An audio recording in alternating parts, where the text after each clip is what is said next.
serious feedback. I do that.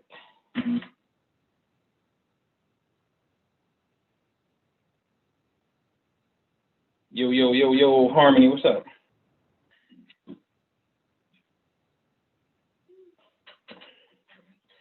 Let me know if Ricky Skills, what's good? Well, I got that audio feed from. Let me see something here. DK, what up? Can y'all hear me? Hey, what's up? Miss Andrea Gray, Amina Hassan, what up? This is weird, man, because I'm getting some feedback. I don't know why that's coming out of my computer. That should not be. Oh, because the microphone ain't hooked up. That's what it is. Hold on. Let me draw that up. Okay, what's up? Miss Andrea Gray.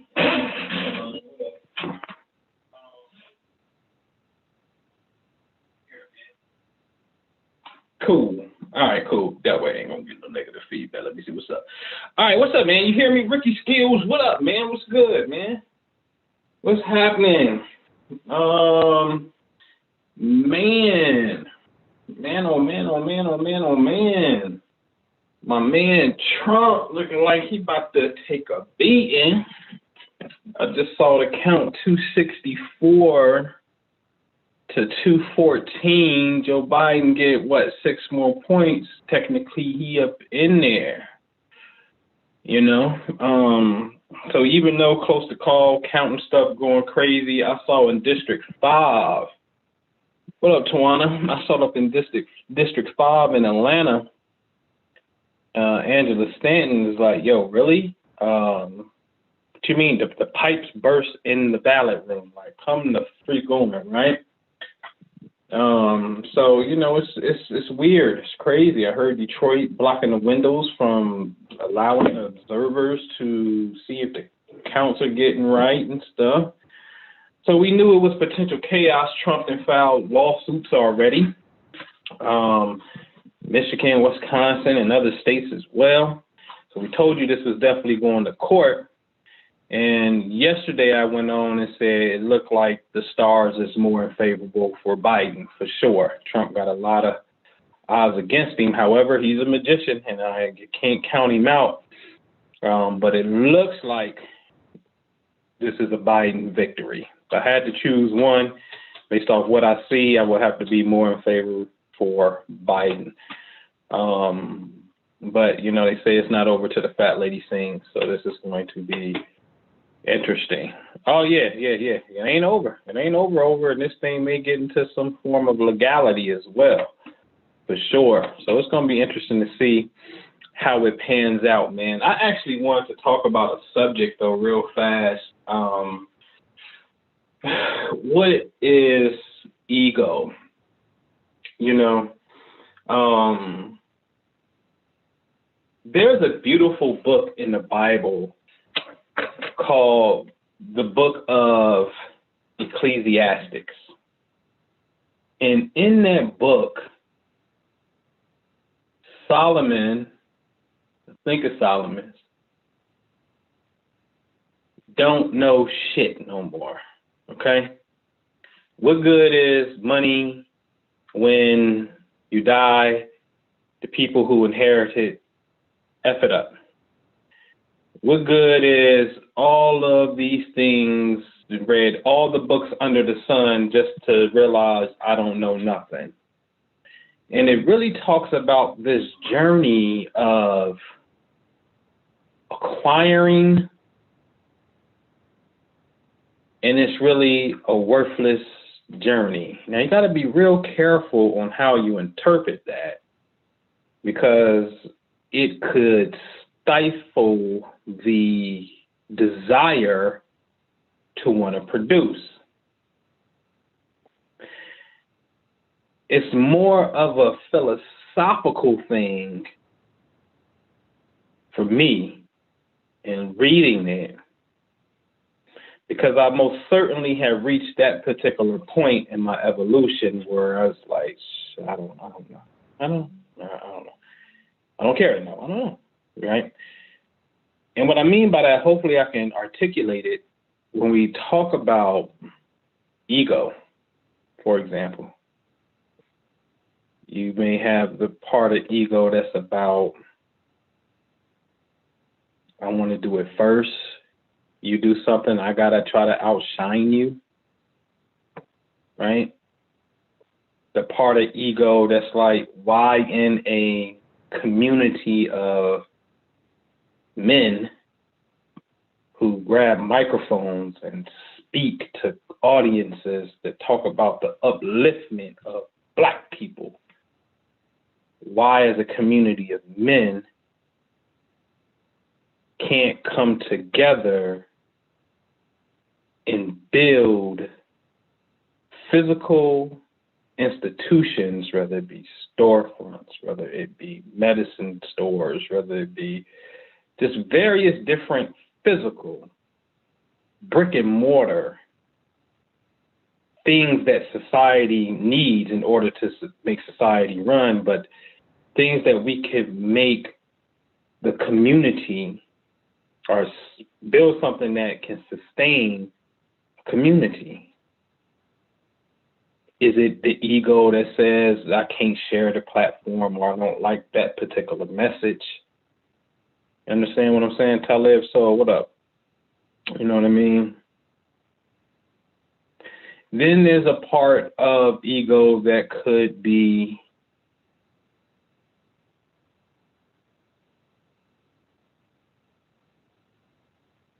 you like someone.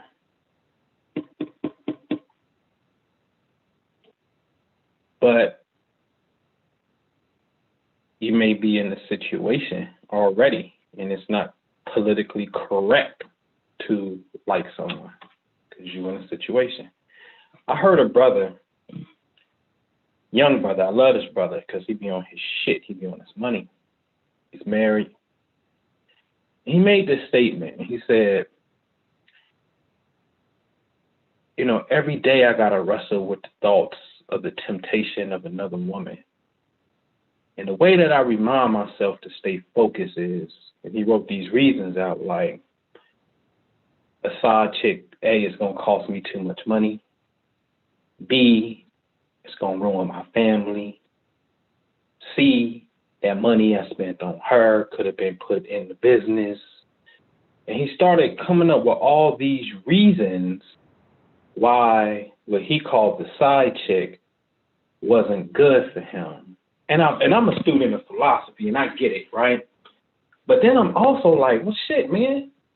If you having these thoughts every day, is that thought a natural desire, and are you bullshitting yourself by trying to pump fake and run all of these different reasons why it's not cool? Because in the same breath, I could be like, oh, well, I got me a woman that's with it, and she understands it, so it ain't going to destroy family.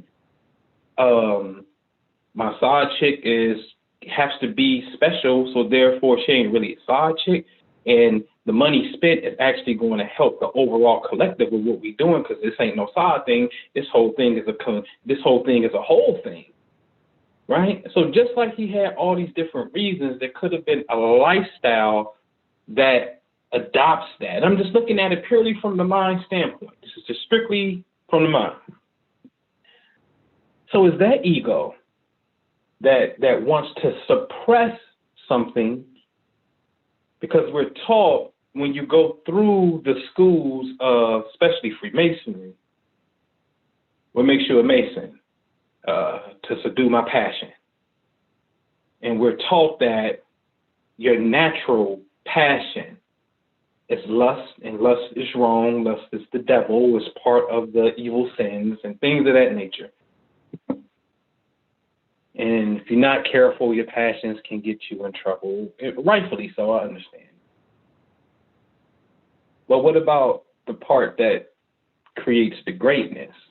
So you're trying to find this thin line here between ego, right? Because it could totally, there's a part of ego that I think we don't really talk about. The part that I'm willing to suffer, me personally, individually, and not live up to my highest good, some shit that I know I want to pursue, is that not ego? That's stopping me from getting to my greater good? Understand what I'm saying? Is that not ego? And I remember when I was studying the mind in hypnotherapy, it was said that why can't we recall our past life memories? And one of the reasons that we can't recall our past life memories was due to something called divine ego. I was like, oh shit, I ain't never heard of this. Divine ego? And divine ego protects your conscious mind, because if you could recall what we can't even recall what we wore 3 days ago at 6:00 p.m. What was we doing, let alone remember everything from past life and all this past. It could drive you insane and crazy. So the veil that stops us from remembering is actually a part of the ego that's blocking you. And this is the good part. And I'm like, damn, I've never heard it in such a way.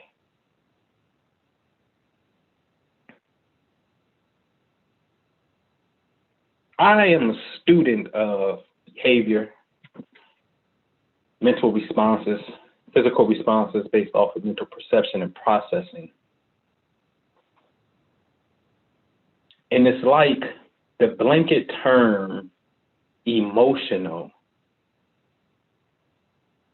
Oh man, I was just being emotional, man. I mean, you know I was emotional. I can't stand that, because what you're really saying is I lost cognitive function of my conscious self, and I went to a place where I started to think and then act, whether verbalized or physical action, high rate and out of character. Therefore, I was being emotional. And emotional means a mental choice has just happened. And we act like it didn't because we're emotional. And that's not cool. It's not cool at all. And exactly, I was about to go there. And this is exactly why Jew came up with it. And I got to second that goddamn motion. He termed the coin logical abuse. Now, you may say that shit's crazy. I've had somebody laugh at me and told me, shut the fuck up, I'm making it up. Logical abuse. Because if you can scream emotional abuse, then why can't we say, which emotion is nothing more than a thought, which is mental. We act like, yeah, bro, I want to get in tune with my physical, mental, and emotional self. Nigga, your mental and your emotional, those are not different things, ladies and gentlemen. They're really not. They are not different things. I get what you're saying, but it's not different things. But if there is a such thing as emotional abuse, there has to be a thing called logical abuse. It has to be. Because both logic and emotion is a byproduct of the brain, how we process things. So you can't say there's no such thing as logical abuse. And it's not cool to talk about logical abuse. And the truth of the matter is, just like the norm, stereotype, or consensus, I don't even think it's a stereotype, I think it's a fair consensus. Women are emotional and can feel like they have been in emotionally abusive relationships in comparison to which gender feels like they've been emotionally abused the most. I can say women probably feel that way, and it's safe to say that women are, the general consensus is women are emotional creatures. Men are logic and left brain and that stuff, right? But y'all don't know that men suffer from logical abuse. Because now this is another part of ego that says, well, why don't you have a space to be able to say that the which you feel and get rid of that pressure? So I'm watching Drink Champs 4-hour interview with Busta Rhymes. I could actually watch the whole 4-hour thing, but it's great stories. And there's a part where Busta Rhymes is talking about, you know, his manager, Chris Lighty, dies, rest in peace. Busta's like the first person on the label, and he's talking about Chris Lighty pulling up at everybody else's studio sessions and not his. And then when Chris Lighty finally pulls up at his studio session, Chris Lighty dies shortly thereafter. And Bus is like, yo, I felt robbed. I felt like fucked up. And then my father passed.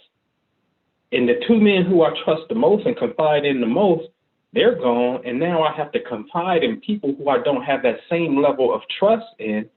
And the messed up part is I have to act like I am okay. So when people see me, I'm fronting and wearing this face like I'm okay. And I'm not.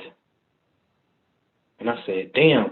And then what to say, because I never heard nobody mention this, and Bus is the only one that pretty much alluded to it. He didn't say it, but this, and we're talking about Chris Lighty, rest in peace. And he's like, we know Chris for what we know him for and love him for what he did for us, but you don't know what a person's process is and how they're handling things. You never know. I'm telling you this from somebody who lost a son, who put a rope around his neck and took a picture before he actually died, right? Whether he fell doing it or not, it don't matter. He was known to have these thoughts anyway, right? You don't know how a person process information and what's going on. But the whole key here I'm getting to is, what's that part of us, especially as men, that stops us from communicating that? The pressure of society of being a man, or you weak because now you're looking like a little girl, you crying, you emotional, right? It's a term men don't want to take on, being emotional and things of that nature. You're not looked upon as a provider if you have this particular moment and all those things. Is that not ego? It's coming and robbing us of our joy, right? I think one of the most easy in the sense of simplistic concepts to grasp, the Buddha.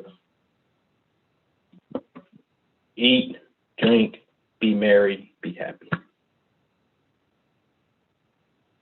Right? And it's like, damn. So where do our struggles come from, in a sense? Our struggles have to come from,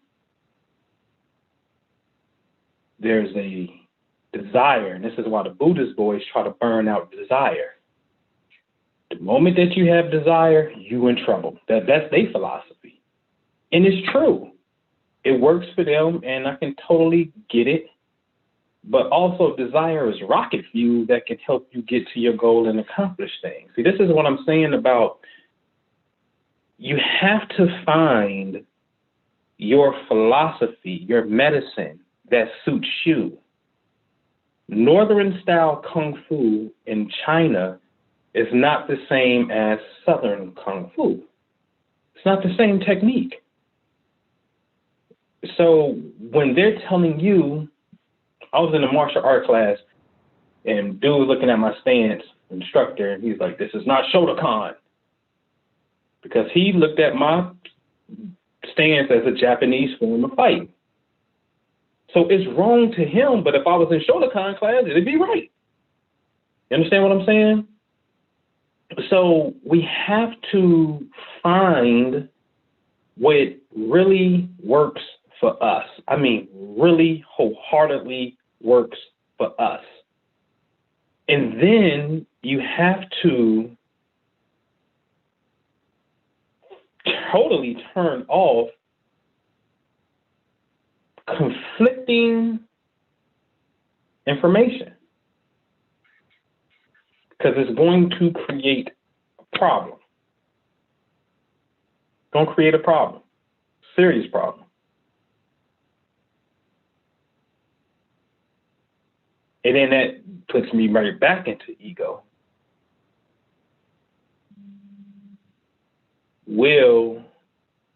Is that the part of the mind that doesn't even recognize that there is a conflict that's going on? Right? Like, what is this thing called ego? I've come to the conclusion, this is me, because the beautiful thing about this reality is the center point of observation is you. Meaning, if I mark where I'm at right now and I stand out and look into the universe and look at this 360-degree circle, I'm the center point of reality based off my viewpoint. See what I'm saying? So you get the right to do what thy wilt, but let love be the law. We always forget about that part. Let love be the law. So now, if you do what that Constitution talks about, in the pursuit of happiness, right? And you got that going, why is it, and then not that it can't be, right? But why is that egotistical? And again, I don't mean that it can't be, because surely you can do some things. Like, I feel like looking at some information that's out here, people taking people's money, raising money, invest in this, invest with me. And they take the money and then they go buy something for themselves to look more prestigious to the world. And then meanwhile, you ain't bringing the investors back their paper. You reported no returns, but you bought something for yourself in big. I do most certainly classify that as ego, and I'm not knocking anybody. I'm just looking. Look at my own self, right?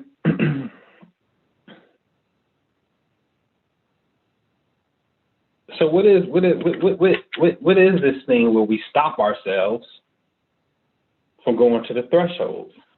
Is that not ego? It's cool to sacrifice,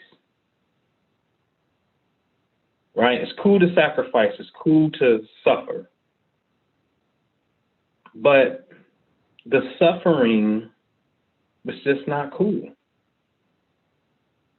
And I'm not saying that we shouldn't have some form of restraint, because restraint builds muscle. Literally, when you get on the weight bench and push things that are heavy off of you and bring them back to you and push it off it and pull it again, these heavier things, this motion builds muscle. So resistance is absolutely necessary. But I'm not talking about the resistance that builds muscle. I'm talking about the mental resistance and the self-talk that stops us from achieving what we want.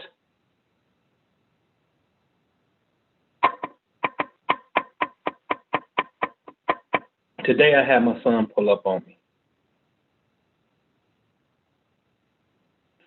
So sit down, get in the mic, and I gave him the new, y'all haven't seen it yet, but I may have showed y'all on YouTube, the new subconscious money continuum, which is called 333, Subconscious Money Continuum. It lasts for 33 minutes. I want y'all to fill in the blank for yourself.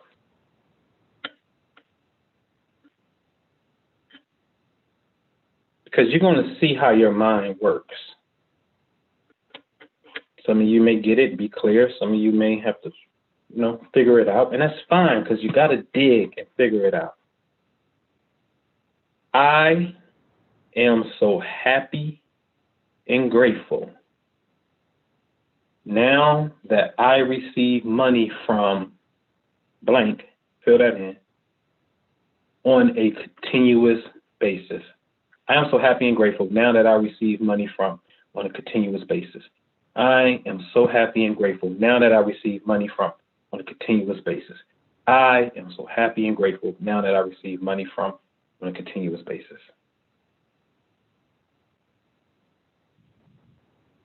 I would challenge you that if you go abstract, to balance that and make yourself go literal. What I mean by abstract is I'm so happy and grateful that I am, now that money is coming to me from the universe. Okay. Can't tell you that the universe is not going to bless you. Can't tell you. I can't say that. The field is very intelligent. But what does it look like to get money from the universe? Is the universe signing your paychecks?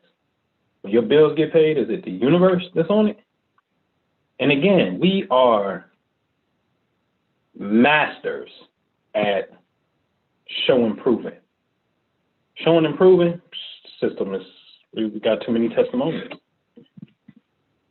But I'm going to tell you something. Juno, I've said it, I like to push the threshold here. Because I got ADD, I got severe attention deficit disorder, that if we climb this mountaintop, then we need to go to another plateau. Because I'm not happy right here. I'm not happy right here. This right here,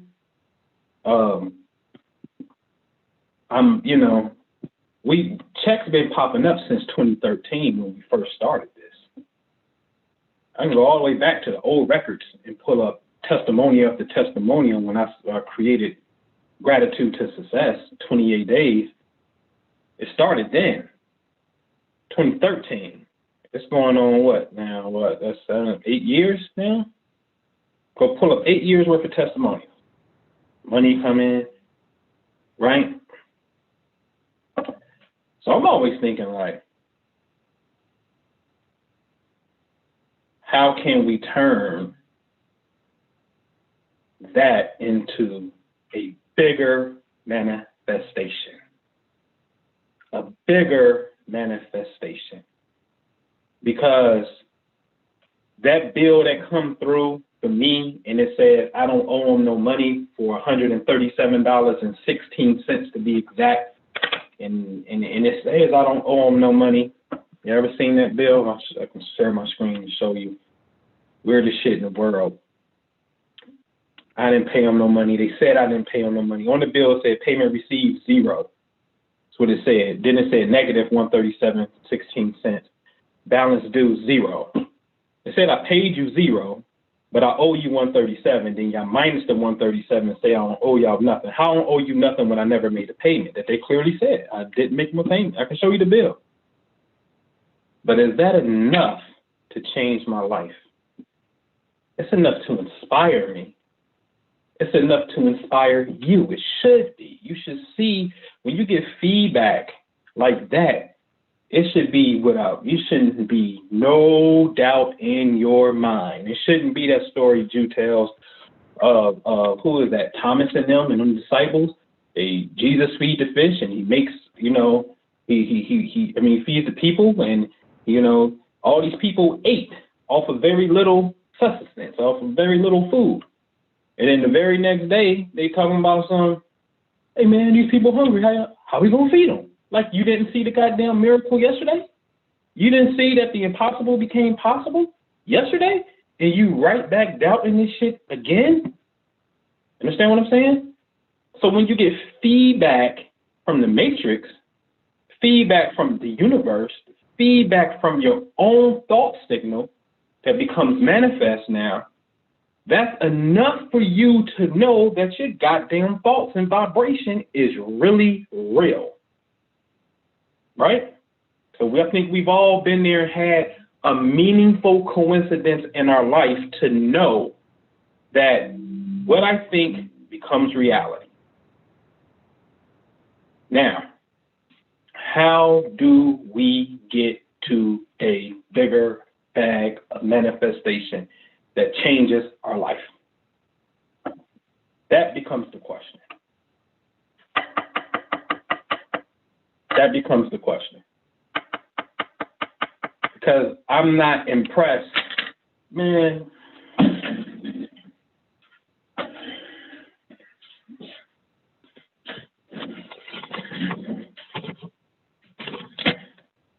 Whether it be my account number from y'all thieving ass niggas.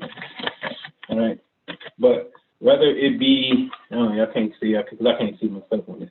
But whether it be $17,000 check, right? Whether that be my first wholesale deal, right? Whether I just start going through these things and we put another one and it's 33,000 right there, right? Like, God damn it, when I get a $2,000 check, how you think that makes me feel? When I get 5,000, when I get 10 and I just had 15, when I get 30 and it's below 30. Naturally, I still want to progress. Now, is that greedy? Maybe. Maybe it is. How do we progress, though? It's my point, because I know, I'm going to be real about it, the level of finances that it's going to take to live the reality that I want, and also make sure that my loved ones, which could be my direct family and you, that y'all good, we all good. It's just going to take a lot of money to do it. Now, that can be intimidating to some. Having this conversation earlier, he's like, shit, man, I'm going to be a millionaire. I'm going to be a billionaire. Okay, how? Like, that's hard for people because you can't quantify how it can get done.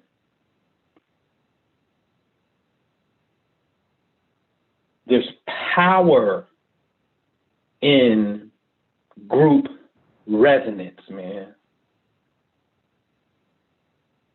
It's power in group resonance. What do I mean by group resonance? Whether it be niggas at a lecture, all cooped up, if they all get on the same goddamn wavelength and concentrate about some shit consistently, this shit's gonna happen. We've seen that happen, right? Anybody can do this. This law works for anybody. So power in the group resonance, the overall objective, the same one. Have your personal ones, but have the group, as a body has one. So I say the imagination gurus, the quantum imaging membership. You want a mental, let me consistently train my mind every month. And we move to a different technique, but changing my mind. I mean, you know what I'm saying? Challenging myself. Family Wealth Club. You playing yourself if you know about this and you ain't fucking with this. Like, you ain't got $37 a month, nigga. You really fucked up in the game. And then, like, it ain't about the money. It's like, what can I do to be able to help you get past that particular point? And I ain't saying it like I'm motherfucking papered up, because goddamn it, financially speaking, I have no problem admitting I'm all cashed out, baby. I'm in deals. Now go pull up these goddamn houses I own. We're going to have a nice motherfucking conversation. Me going down the street showing you, yeah, I own this one. I'm closing on this one in 2 weeks, which is directly next door to this one. Let's go one street over. I own this one. I'm having a ball of my life. So if I can add that shit up and sell them all, nigga, I'm almost at 7 digits. But that takes some work, right? Some of them may have some debt on them, so the mortgage got to get paid off of it over some years and whatnot. But this is a long-term game I'm playing now. You understand what I'm saying? So if this shit is about, or if you haven't had, this is ego, how haven't we got to the point in this science, master teachers, and we can manifest shit, and we gods and the Orishas is fucking with us? How haven't we got to the point of how to build heaven on earth right now? Where we at? Where we at? Shouldn't be no struggling, shouldn't be no hurt, shouldn't be no lack, right? If that's ego to me, what's robbing us? Like Buster said in that situation, everybody want to talk about Chris Lighty, but what the fuck is wrong with us as the artists who haven't contributed and built some type of edifice, some type of foundation in the name of Chris Lighty and Violator? Y'all remember when Missy Elliott used to come on? Violator, y'all. Talking about that label that's responsible for breaking a lot of hip-hop acts and music that we groove to. And I'm like, damn, Joe, he right. He right. You understand what I'm saying? Like, build that shit. And it's like, you know, and I'm glad me and you, don't ever get it confused. Me and you ain't part of no goddamn conscious community. We ain't on platforms with other people speaking and whatnot.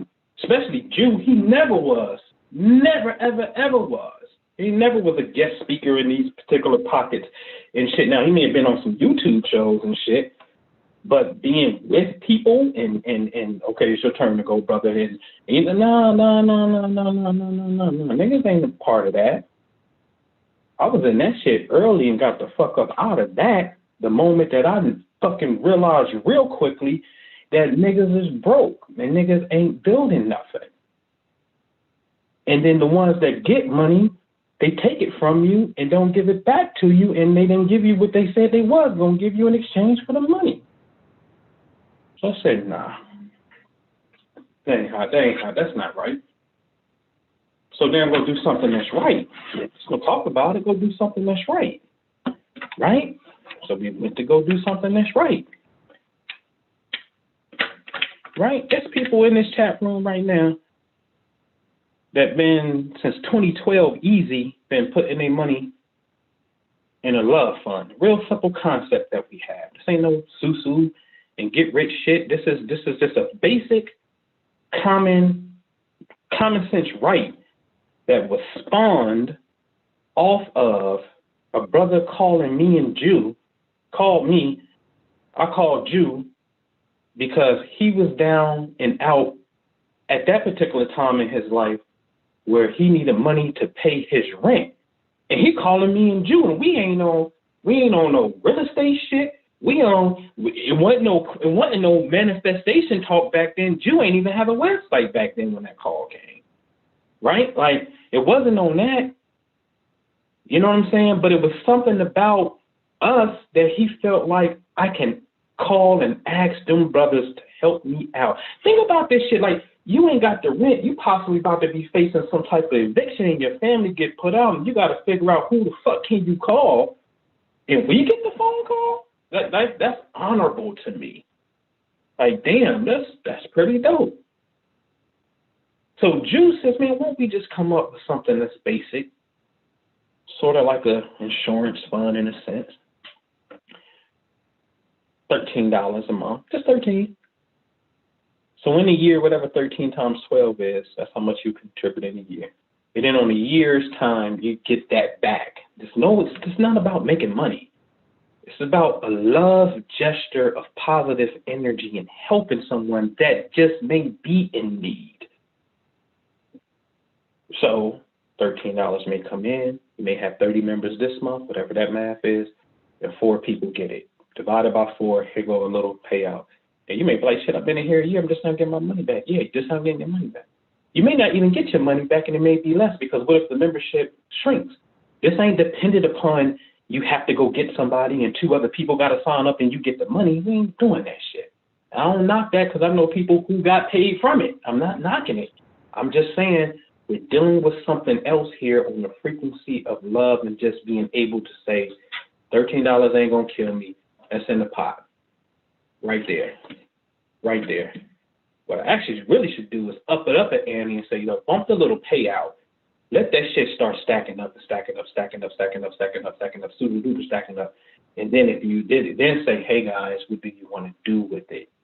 And you want to do something, but I'll leave it alone, right? Because there's other something for that, which is I'm now going to what I would call the Family Wealth Club, right? Like, seriously, like what's stopping us from thinking about legacy? You know what I'm saying? Like, man, I think about, if I die today, what's going to happen? What's going to happen if I die today? Wife, kids? You got to go live with your mama? Because that shit ain't cool to me. Especially me. It's just me. I had this conversation before. Oh, yeah, I'm going to say with my mom. Say with your mama? My nigga, too. Huh? You 34 years old. You 40 years old. Come on, going to stay with your mama. What the fuck's wrong with you, right? And I get it. Listen, it ain't nothing wrong with that. Y'all got that dynamic. I ain't been home since 16 years old, though, man. That's facts. I just haven't been home since I was 16. I come to a whole nother city when I'm 19. I got to a whole nother city. You know what I'm saying? Yeah, I was 19 when I got to that city. Don't know a soul. Just told my son today, I didn't know a motherfucker here. You was the first family member that I created. The only family I got that's here, that's blood, is you, bro. I came here solo. Because now he want to go to another city where I got some houses. I said, you should go. You should get up out of here. The people around you, shift it. Go stay in one of these houses. Go look at their pops, my dad, which is his grandfather, and jump in this family business, man, until you get, a stepping stones and shit, and you start branching out and doing you, right? But the legacy, I'm going to tell you something, man, because they say Leo is the ego in astrology. That's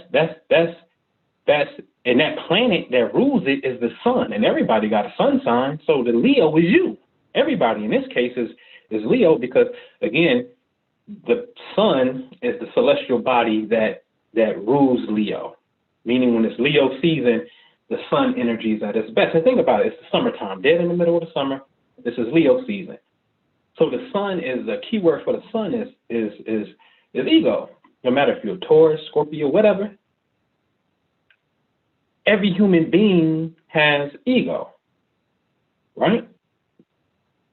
The 8th house, which is the house of legacy, to Scorpio, wills, joint finances, leaving money behind for inheritances and shit. That's interesting, because that shit don't do well with Leo. That's an issue called a square. Very, very interesting. That shit don't vibe, It's a challenge right there. And Leo, 5th house, as well, talks about love, romance, and fun. And the 8th house is sex, but in legacy. And love and romance and fun does turn into sexual shit. But why is it a beef with these two frequencies? It's telling us going to be some type of struggle there to integrate those two principles. And you know what I'm talking about. Most of us have lived this before. You know what I'm saying? We've lived this before. Can't talk about money in a relationship. It's a problem. You know what I mean? Some of us been there, Cosmic law states that it's something that has to be figured out.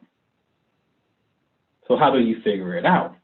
Because these particular placements represent what's known as the fixed signs of the zodiac. Fixed means focus. because they come in the middle of the season. Focus.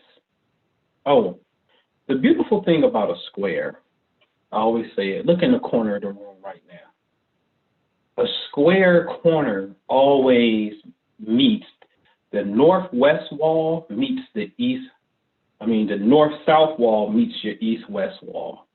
And that gives you a different direction in the house to start building your room unless you build in a circular dome. So the square becomes very, very important in the realm of physicality. This is why in masonry, the guy who sits in the east is known as the worshipful master. And his emblem is this square. Literally, he wears a necklace and he wears a square that's upside down as the medallion. But that's what he wears. Wears a square, and he's called the worshipful master. He's like the god of the room, and he sits in the east because the sun appears to rise in the east, and he governs and he brings light into the lodge to all of the aspirants, right? But you gotta master the square. So we master the square by having the same line of focus. If you don't have the same line of focus, you're in trouble. Because one thing that we love so much, meaning me and you, and y'all love it too, because you be understanding the vibration and the energy. It's about the energy,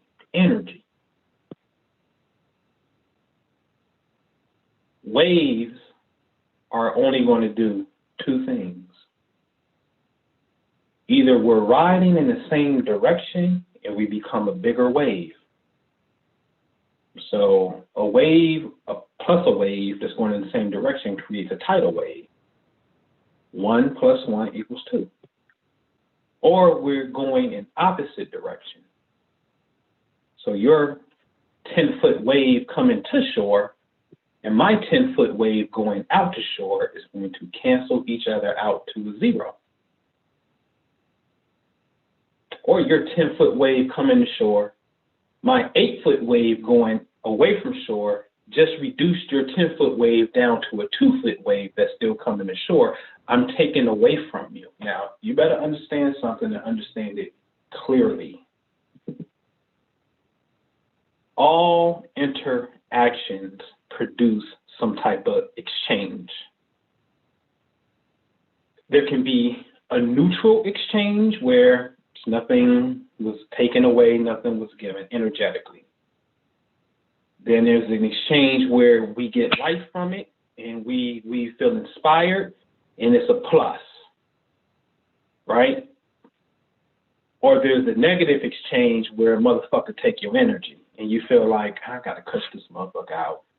I don't feel like fucking with this motherfucker today. You see the phone call, you motherfucking don't even answer the shit, right? Because there's only 3 types of exchanges. Either we neutralize each other out, and let's be clear, if we neutralize each other out, we're only neutralizing each other out because there's a tug of war in the same amount of pluses and minuses that's going back with each other. My 2+, your 2+. You're 2 negative, so now we down to 0. So it's a back and forth shit. So I'm not even cool with neutral because I'm trying to go all the way up. All the way up. And where I'm going, okay? So we only got 3 exchanges, really 2. In wave theory, it's known as this, ladies and gentlemen. You have what's called constructive interference. We're on the same wavelength, we're adding to each other. Then you have something called destructive interference, where the top of my wave is the bottom of your wave, and now we canceling each other out. Now, I showed y'all on the video here, and I'm going to figure out how to do that super chat shit right here, because you can actually make a donation right here on super chat. And I'm about to put y'all on some shit, and you're going to ask one question, and you're going to drop about 20 bucks. You got 20, and I'm going to show you this shit astrologically for yourself. It's something that you can have and something that you can use, because I've been working with this pattern today privately, and this shit is undeniably real, because now how can you take the information, the cosmic light body that you are? Let's be clear. I always say it. You are a light wave incarnate. You passed out, I promise you, I call 911, you ain't got no heartbeat, they're going to hit you with the electric shock paddles. So your heart, something in the heart called the SA, S-A, SA node. The SA node can generate electricity again to get you going. So you're light. And light moves like a serpent. You know you light. Look, you can look. I'm almost even woofing, but you can see the waves. You see the waves. We spinning, baby. We waves. We waves of energy, literally. You can see it. Right? So now, since we're cosmic light beings, what you have to really, really understand is we can quantify, based off our birth chart, the amount of positive energy that we have as individuals. Because remember, light has a battery. As a battery, battery has two poles, positive and negative. So we all got our own shit with us that translates into struggles, shit that we come a little short on, shit that pushes us back and challenges us in life. It's called your squares and oppositions in your birth chart, okay? Your easier shit is called your trines and your sextiles. Well, you got the pass. Go ahead. But then we got to take your energy and compare it to another person's energy. And I don't care who it is. It can be you and your mama. It don't matter. Pronef, what's up, man? And so now we can quantify it and be able to see how much dissonance. Is this a positive wave going up? Or is this a straight line where we can kill each other? Up, down, up, down, up, down, down, up, down. And then it's just up and down. And then the pattern stops at 0 or negative.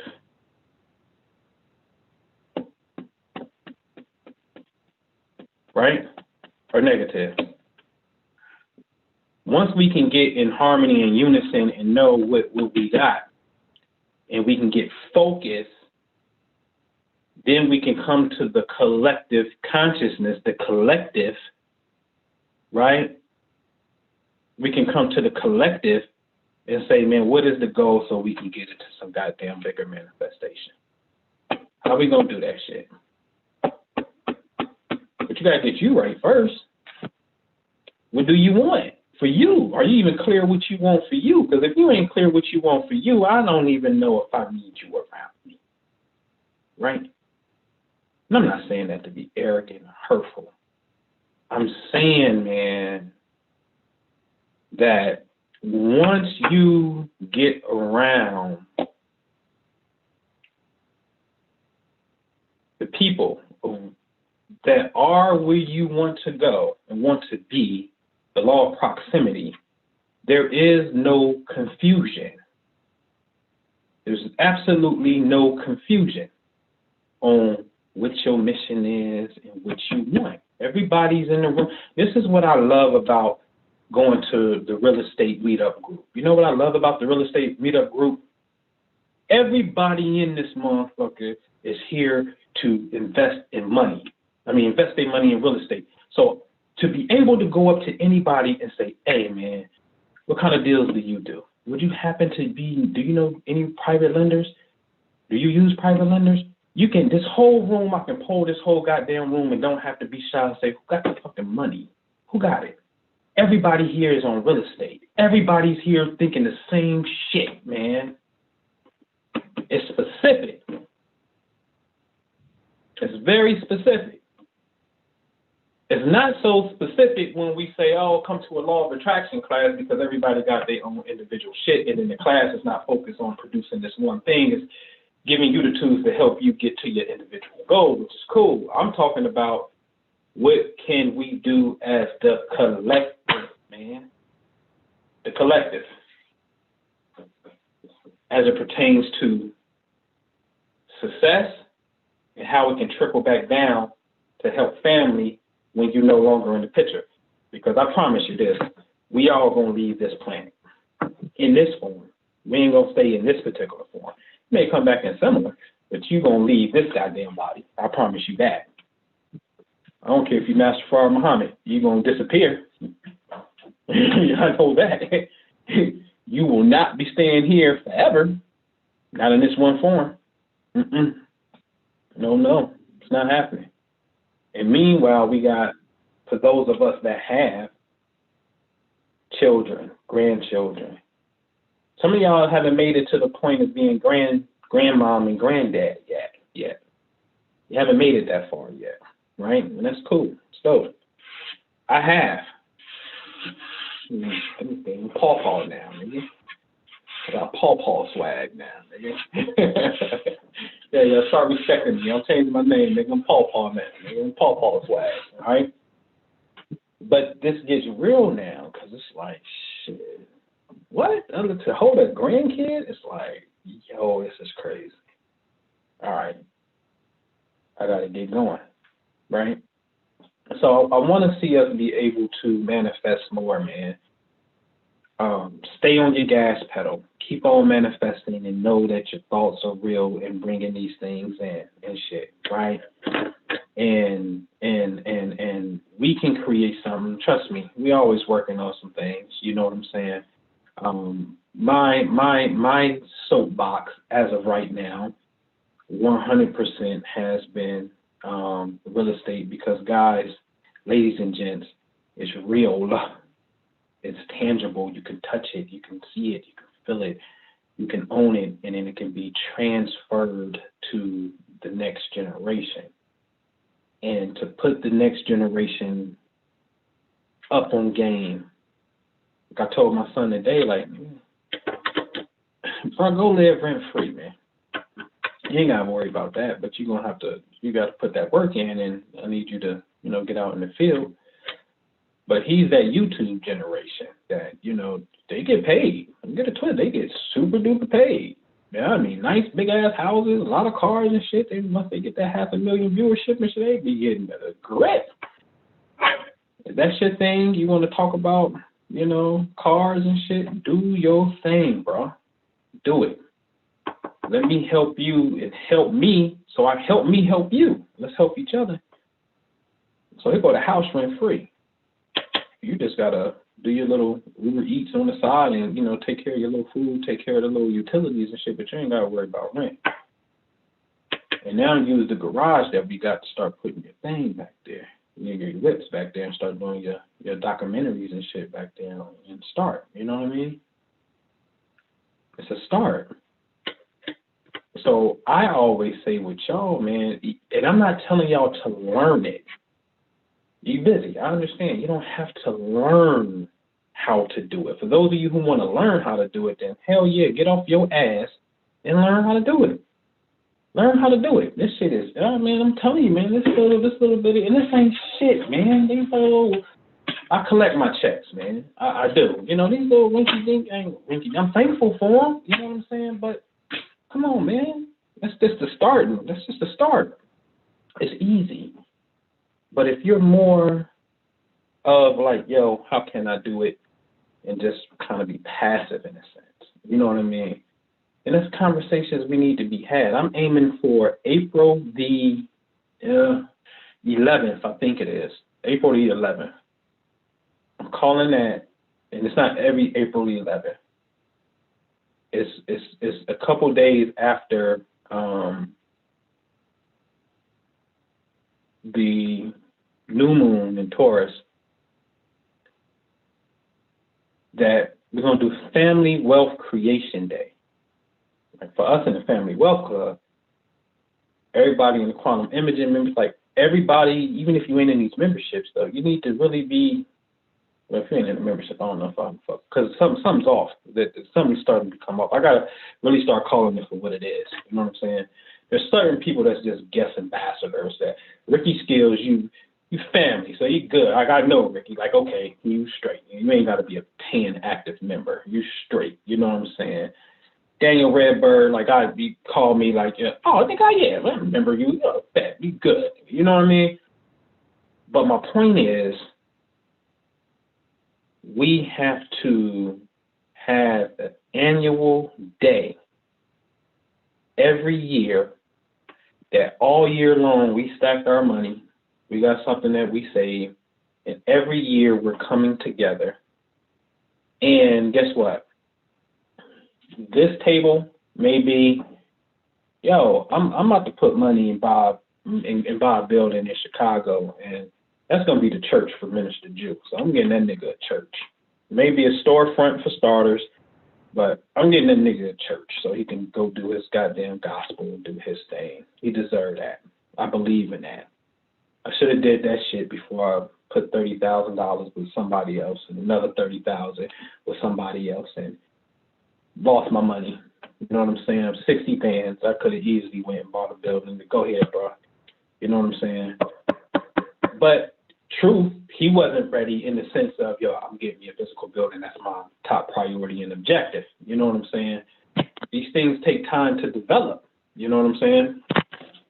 So you can have that. Then I say, man, I'm rocking on some real estate. You know what I'm saying? You may be saying, man, I'm rocking on CBD. I got my own hemp farm. I live up in Oregon. I grow weed legally. You know what I'm saying? So if anybody wants some hemp and CBD, I can get it straight to you off my farm. But I need to buy another 100 acres to produce, and I need a silent partner.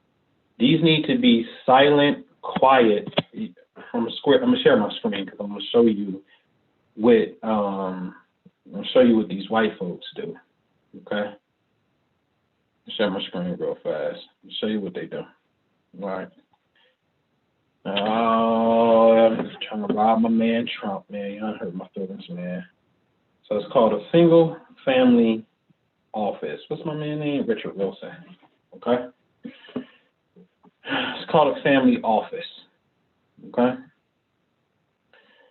And you tell you, Richard also represents 77 investors with an average net worth of $22 million through his RRA Centimillionaire Advisors LLC and PrivateEquity.com investor portal. Okay, and so these are people who get together. They used to have a bunch of live events. They used to have some. Right now because of the damn COVID shit. But they used to always get together and they have these summits, man. Okay? The ultra wealthy are getting together and having the single family office summits on how to build wealth. Okay? And so,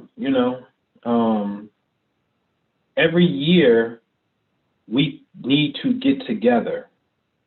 And we all don't, our one goal is to get together and we don't have to we can say, hey man, we going all 100% here, but there's enough people and enough creators in here that's ambitious enough, right? That may have some type of enterprise going on and we do some partnerships with each other.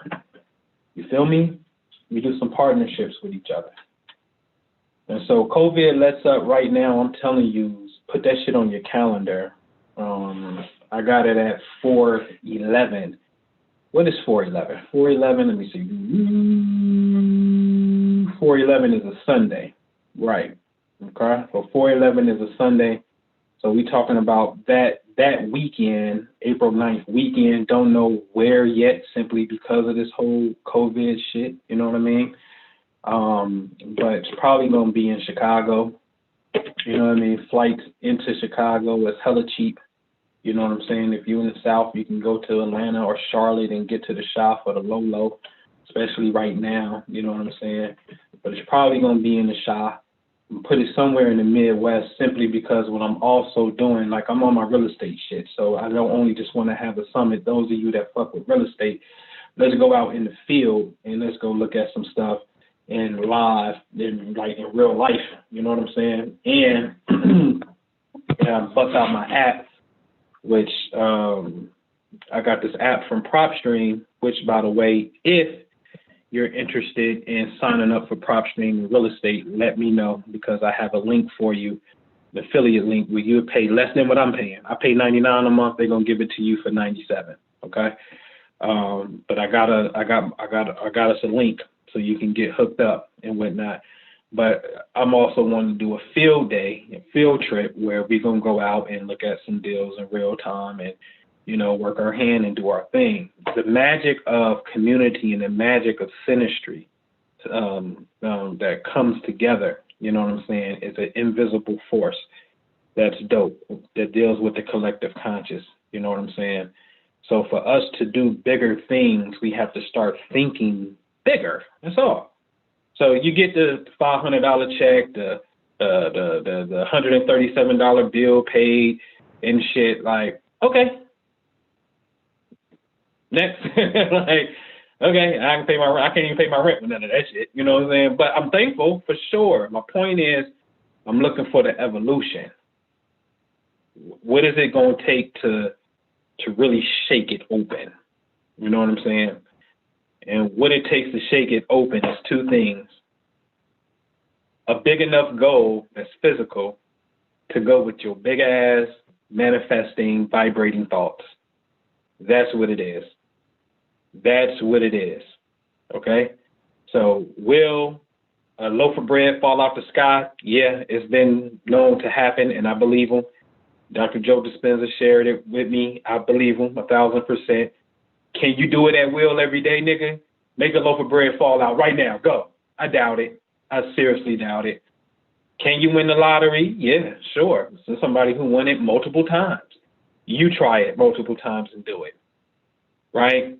So it becomes this thing. So it's best, in my opinion, and I've seen it work, when we have the vehicle and we're in pursuit, working the vehicle and doing the visualization as it pertains to the vehicle. So if I sit up here and I say, I am so happy and grateful now that I receive money from real estate on a continuous basis, my phone's gonna start jumping. And then, but it just can't start jumping if I never put my phone number out there. How my phone number gonna jump? How they gonna call me? How they gonna call me and I never put nothing out there? Now, it don't mean that I can't go to the grocery store and I overhear somebody saying, I need to sell this house. That happens. But the point is, we don't want to rely on the Uranian unconventional way of it appearing per se as the only way. We have to rely on the Saturn principle of discipline and consistency over and over again to allow the Uranian unexpected phone call or the appearance of the thing to manifest itself. This is why in the Aquarian age, Aquarius have two rulers. Saturn and Uranus are the rulers of Aquarius. Okay, so one deals with unconventional, radical-ass thought processes, Uranus, right? And then the other one says, yo, nah, it's going to be discipline and the conformity here, Saturn. So now you have to marry these two particular principles. This is going to be your left brain, right brain, in a sense, okay? One is more abstract and crazy. That's the right brain. It's dope like that. The left brain is like, no. Give me some logic, man. Give it to me literal. This is why I got this new thing that's coming, a new technique that's coming. It made me start making some of this stuff accessible to you, and not just keep it totally inclusive of the membership and whatnot, called the Corpus Callosum whole brain activation. And it's a certain practice that you have to do to be able to manifest. We have been blessed, myself, Minister Jew, we have been tremendously blessed with one, being able to wake up in this lifetime, figure some things out, be able to find each other, meet with each other, vibe with each other, and be able to produce and give back, and for people to accept us, have faith in us, come in believing, which is major, super duper duper duper duper duper major, right? And then put these principles to work, and then things start manifesting, right? Right? And another thing is, I sat with myself over this time, because I took a time out. I took a hiatus. You know what I'm saying? Like, I'm trying to find that groove, come back and, get going. But I had to go master some earthly stuff first and whatnot. Then I said, okay, so now I'm going forward for the rest of life. Now I'm about to use what I know from the magic shit, from I'm saying the magic of thought, the power of thought. Because the things I was manifesting and doing physically on the other side, I wasn't even getting it from utilizing what I know. I was straight left brain getting it, right? Peace, Tanya. Straight left brain getting it. These checks right here, like, they coming straight from left brain linear logical steps of understanding money. Now I got that shit down. I got the conversation down. I got the template down. Oh shit. Watch out now. Now I'm about to marry it. And from this point forward, going through the rest of my days here, I'm marrying the two, because now it's time to get super, super duper busy. Super busy. So then I sat up there and I said, man, if I died today, what could I have given the people? What can I have given the people? That I say, you do this one thing, just this one thing, and you dumb out, and I say, don't do shit else. Do this one thing. And when I say dumb out, I mean your ass better walk around here talking to your goddamn self like you crazy. You do this one thing consistently to retrain your subconscious mind and your conscious mind that you are indeed this person who you are becoming in the future. Just do this one thing for, I don't care. When I say, listen, you're going to live anyway. So even if you live to be 40, even if you 40 more years, or if you live, 40 more weeks, you ain't got nothing but time. So it's no reason why you can't do it. You have to find the words that will become flesh, that you ultimately want to become flesh, and constantly say this shit every single day of your life on earth. And it can change. You can manifest some shit and say, okay, I'm off this. I'm on to now, right? So I'm gonna shoot you this email because it's gonna be, I showed y'all the 333. I made it 33. I'm gonna make it 33 minutes long, but it's custom voice activation. All technology is a manifestation of a thought. So when you hit your shit, voice activation, Siri, ooh, start my car. It's voice activation. Sounds, the word become flesh, so therefore you have to use your own voice to communicate back to the mind to unlock this shit and get the subconscious mind to accept the reality. So if there's one thing that I could do, say, man, here, just do this shit for the rest of your life. You straight, right? Like shout out to Tanya Jeffers, who just came in, right? So Tanya shot me an email the other day, right? And Tanya was like, in a nutshell, do I got some of my old material from solar power? This shit is like 2011, 2012. I can't even say 12 because I put that shit together back then. This is like 2010, 2011 material. And she said, because at that time I used to see orbs and colors and shit. And, we go through our journeys in different schools of thought where we put that information down because we live in the world of physicality. Understood? Understandable? And she's like, nigga, shoot me that email, shoot me some of that shit so I can get back on my shit. And I was like, girl, I'm off of it. I don't even have a curriculum no more. So we on to some other stuff. You know what I'm saying? You know, but again, I'm telling you, this is a testament. Like that's years ago. That's just like 10 years ago. You know what I'm saying? Damn near a decade ago. You know what I'm saying? That's what I'm talking about, the consistency. Like, we ain't never changing. I mean, we had changed, but, you know, we ain't, as far as the work goes, like, we always right here. You know what I'm saying? But now, I'm telling you, I'm challenging everybody, though. Everybody. We got to go bigger. 2020 has been a motherfucking amazing year. Like, what did you accomplish in 20? I can't wait till next month, Club.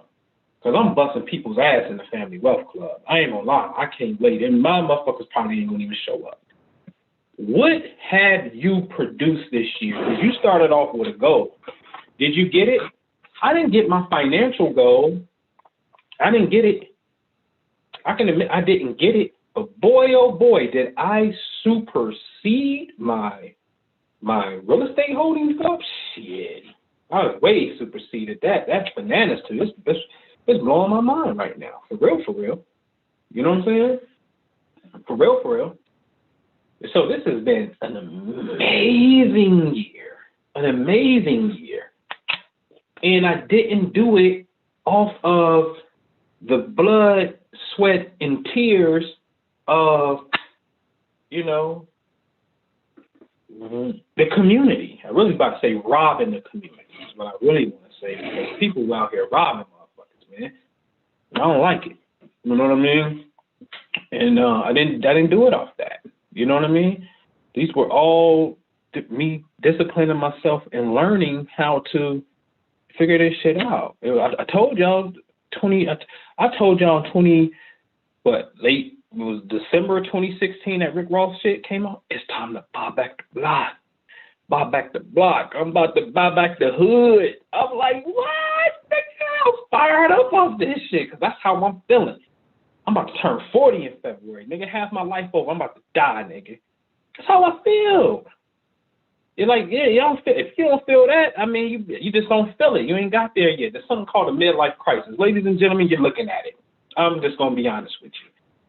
I'm doing great, but I too feel like, God damn, man, I'm human. I'm suffering. I ain't happy where I'm at in life. I ain't happy with this lot. This lot right here. Nah, bro. Nah, man. Nope. I ain't feeling it.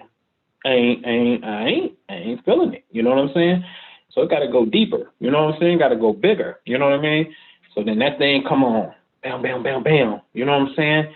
And so, hold on real fast. So that comes on. You know what I'm saying? Now I'm ready. You know what I'm saying? So then I'm like, yo, I tried to mess with my man. You know, like, you know, if you've been rocking with me, I'm like, yo, my man got the computer shit. Let's mess with him. You know what I'm saying? We come together. We do something. 70,000 cash. You know what I'm saying? Brung it back. You know what I'm saying? Like, nah, I can't. You know, it's just really too much. I ain't got the outlet to move it. No problem. Then I'm like, hey, yo, man, I'm going to real estate. And I remember some people was like, man, I'm cool, Noble, man. I ain't messing with real estate. I'm like, all right, cool. That's your boat. That's your, that's your prerogative. You know what I'm saying? 2017, we come through. Go motherfucking, yeah. Go buy the crib. They ain't even got money to fix the motherfucking house and shit. I don't know shit about no wholesale, no shit about no techniques. I'm paying cash the dummy way. It's the only way I can get in the game. 65,000 cash. You know what I'm saying? Then, sat on it 5 months, exit out 79.9, damn near made $15,000 off of it. Two things I learned. One thing I learned from two different people who I consider mentors. Oh no, I want to pay $65,000 for that. I think you paid too much. Oh no, I want to pay $65,000.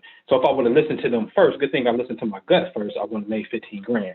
You know what I'm saying? The equivalent of $3,000 a month, right? So listen to self, right? Trust me, listen to yourself. I've been through that. Like, woo-wee, boy, if I would have listened to them first, I wouldn't have bought that shit, right? Exit out of that. Go to Chicago. Now it's 2018. Go to Chicago. Get that one. go to Ohio, give me 2 vacant properties and shit back to back. You know what I'm saying? And Chicago turns from 2018 to 2019. 2019 is a year later. Dude and fucked up the shit, and contractor and stole from this contractor and shit just moving slow, and now we gotta fire this particular contractor. This contractor leave the door open and come back and steal some shit, steal our flooring a little bit and stuff. Think maybe they steal a toilet from us or something, stole some of our shit down in the basement. So we done been through it. Somebody then came and clipped us for the AC unit because we ain't put a cage on it and shit. Then been through the motions on that shit, right? So that year, that's 2019, but 2019 come, I'm like, but yo, dig it. I'm about to learn wholesale real estate this year, though. And while that money's sitting over there in Chicago and that flip, I'm about to learn wholesale this year. So then I was like, ooh, I'll never forget. I had it on the board right here. I did, we do a certain way that we visualize shit, that the way they make movies, that we do in the Family Wealth Club, gave that script out. And I had on my board for April, I just want to make $5,000 trying to understand this technique called wholesale, learning shit off YouTube and shit. And then next thing you know, April come, I put the pedal to the metal, and then that's that $17,000 check I got. Never forget, April 3rd, that shit manifested just like that. I already had my goals written out for the year, and I had it in April that I was going to try it. And when April got here, it was April the 3rd, I got a check for $17,000. And I say, God damn it, the game is about to be over. It's about to change. My life is about to change now because this shit is real. No, this shit is simple, right? So then kept on rolling, and 19 was the wholesale year.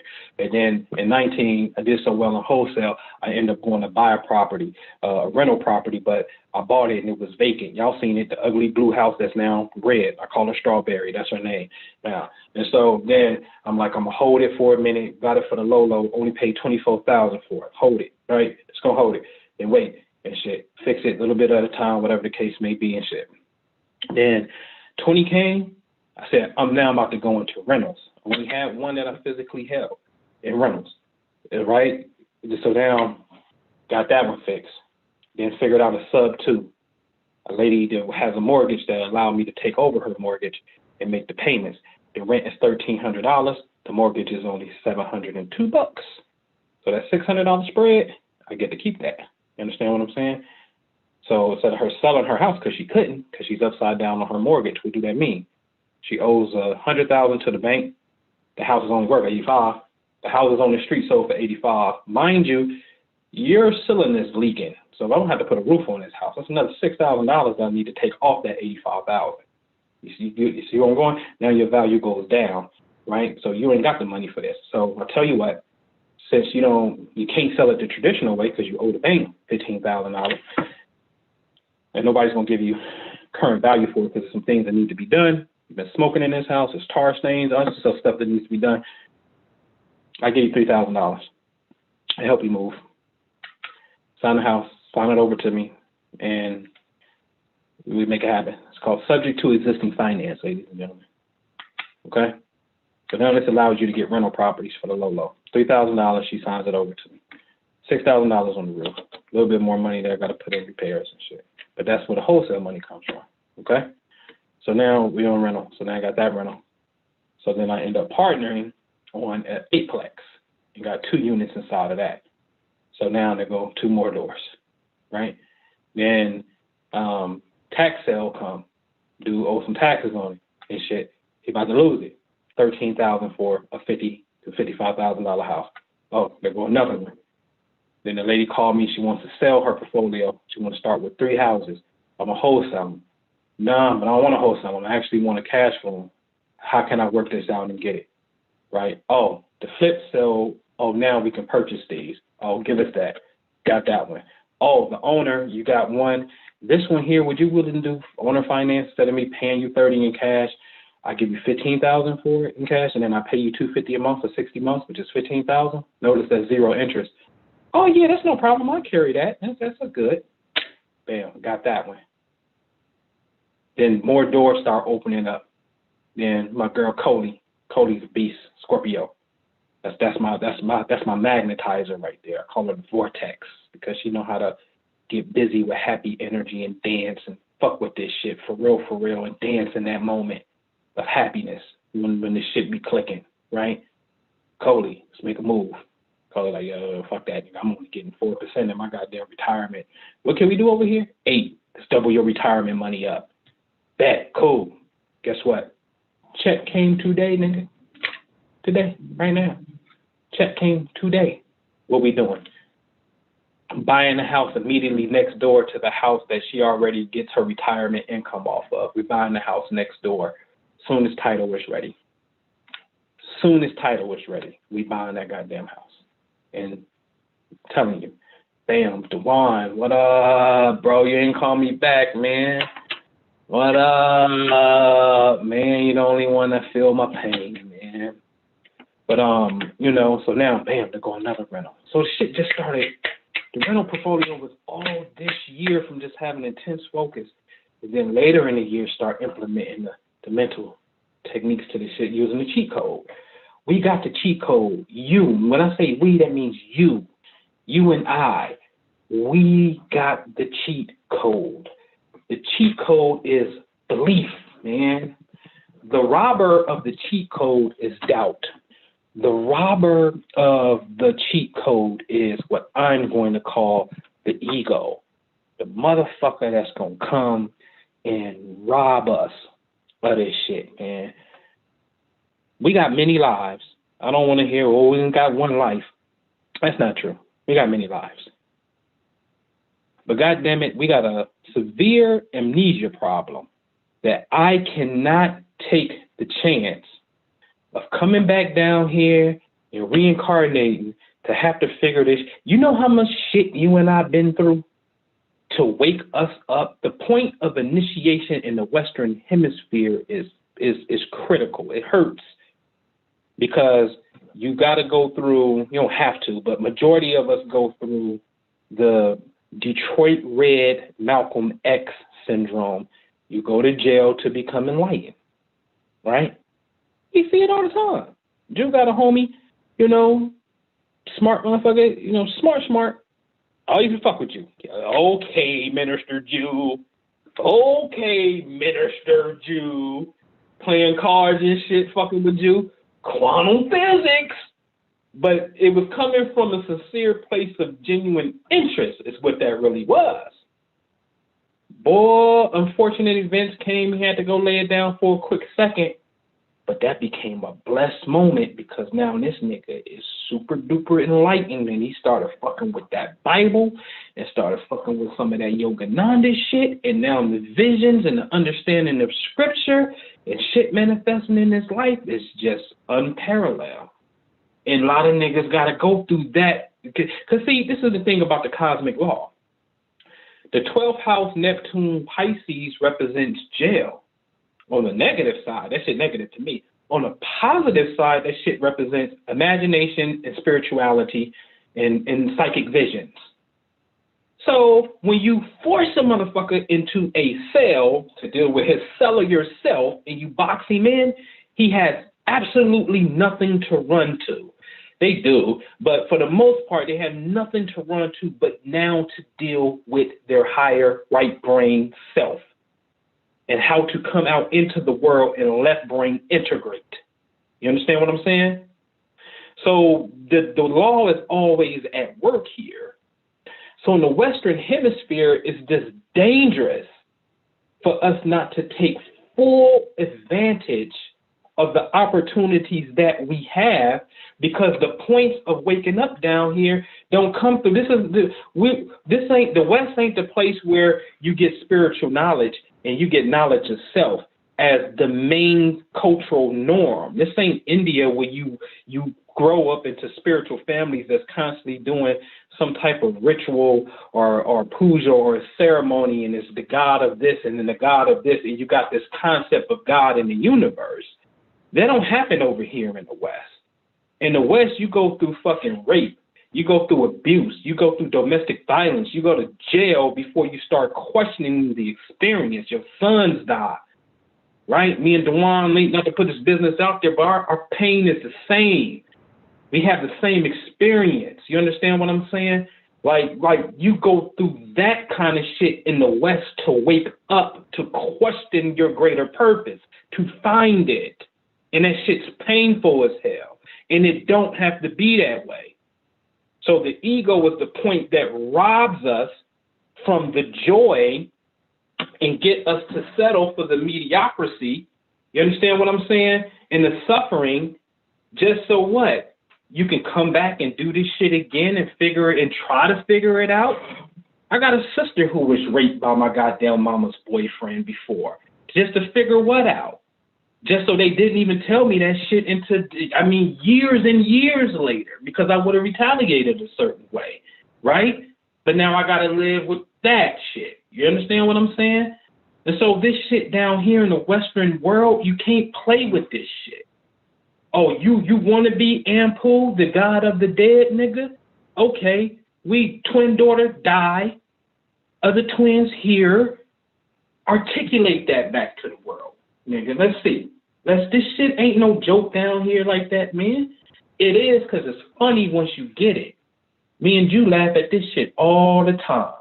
The shit that got people in the upworld, we are crazy. We be cracking. When I say cracking the fuck up, we crack the fuck up at shit. Y'all sitting up there mad at some goddamn, the good old boys?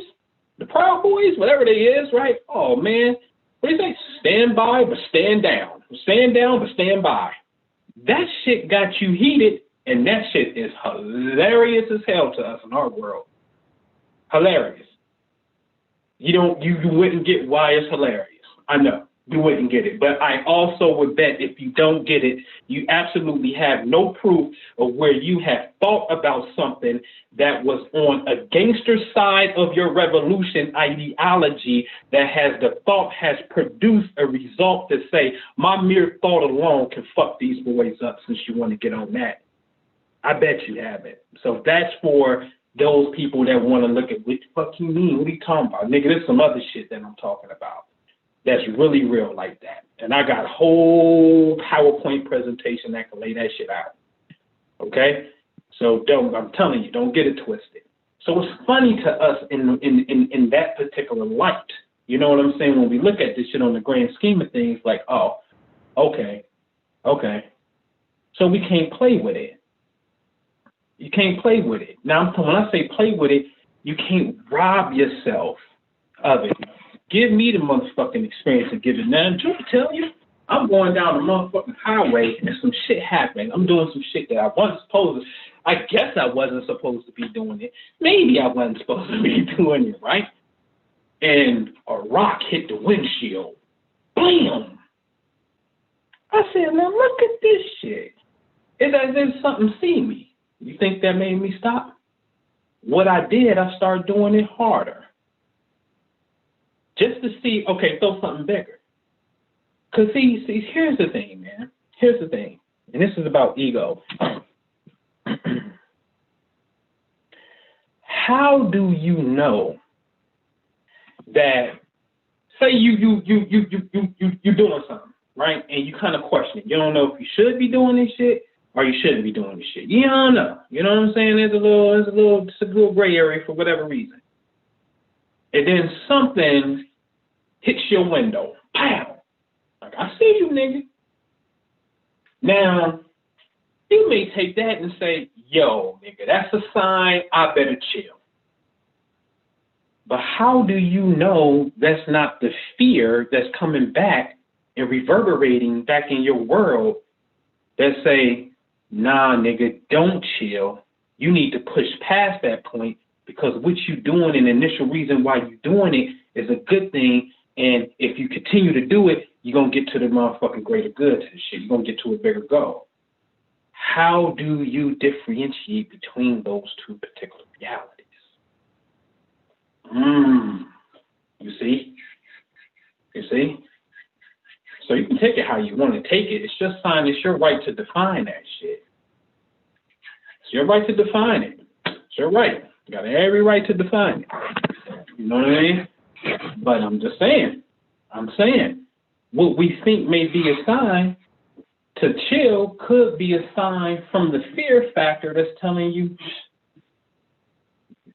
you better stop because you think you shouldn't be doing it. You better stop. And then next thing you know, you shut shit down just so you can stay normal. Just so the poverty gene and the fear can keep you being motherfucking normal. You ain't normal, man. You're a fucking mutant. Everybody loves is Transformers and X-Men and all this type stuff. But we don't practice mutant-like activities for the most part. If you hear, 9 times out of 10 you do. Y'all get what I'm saying when I say you and you. You know what I mean? And that's what we got to get on. The think tank. Put the mask on. Oh, yeah, we got something coming. I got a technique called Iron Man. So you got to get an Iron Man mask on. I'm telling you right now. Listen, I'm back. I'm telling you now, I'm going crazy. I don't care what. Call me whatever you want to call me. I want you to. I do. We're going to put an iron mask on. Iron Man. Why? Because iron is a metal that magnetizes. See, you niggas don't really fuck with these Egyptian niggas like that, yo. The only nigga, I'm gonna be real with you.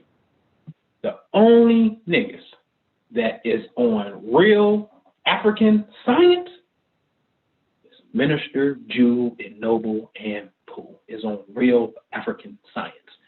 I got proof. Have y'all ever been to racist Stone Mountain with a lion mask on your head looking like you Sekhmet?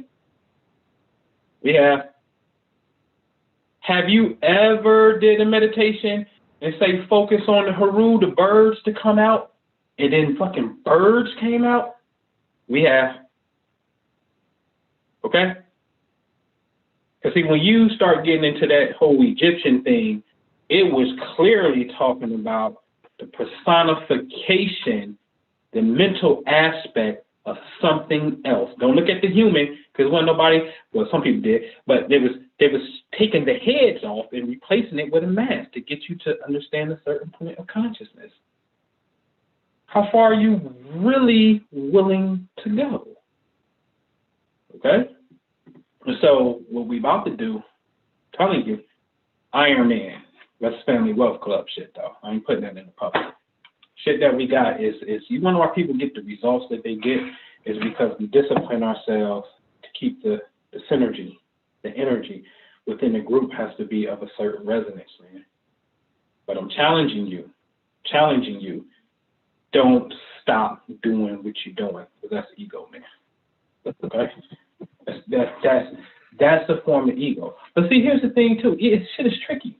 Because now you could be doing some shit that you like, okay, it ain't cool. I shouldn't do it because I know this shit may, affect somebody else. Goddamn, it's good to me, right? But okay, cool. Right. So it's a thin line. You know what I'm saying? It's but see, this is the thing. Your belief is what scribes this shit into reality. That's the key to this whole thing.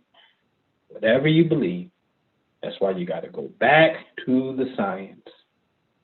Do what thy wilt, and let love be the law. Do what you want to do, but do it in love. Do it in passion. Do it in fun. Because there's one thing about that Leo frequency that I love. It is not only ego, fun, romance, creativity. It's also gambling, but that's not the part I'm talking about. Leo is the God factor of the solar system. Again, it's not just for Leos, because Leo is personified by the position of the sun, by the sun itself. Everybody's personality type, for the most part, is going to be personified by the constellation that the sun appears in front of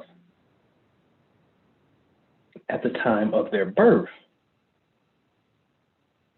So everybody is God.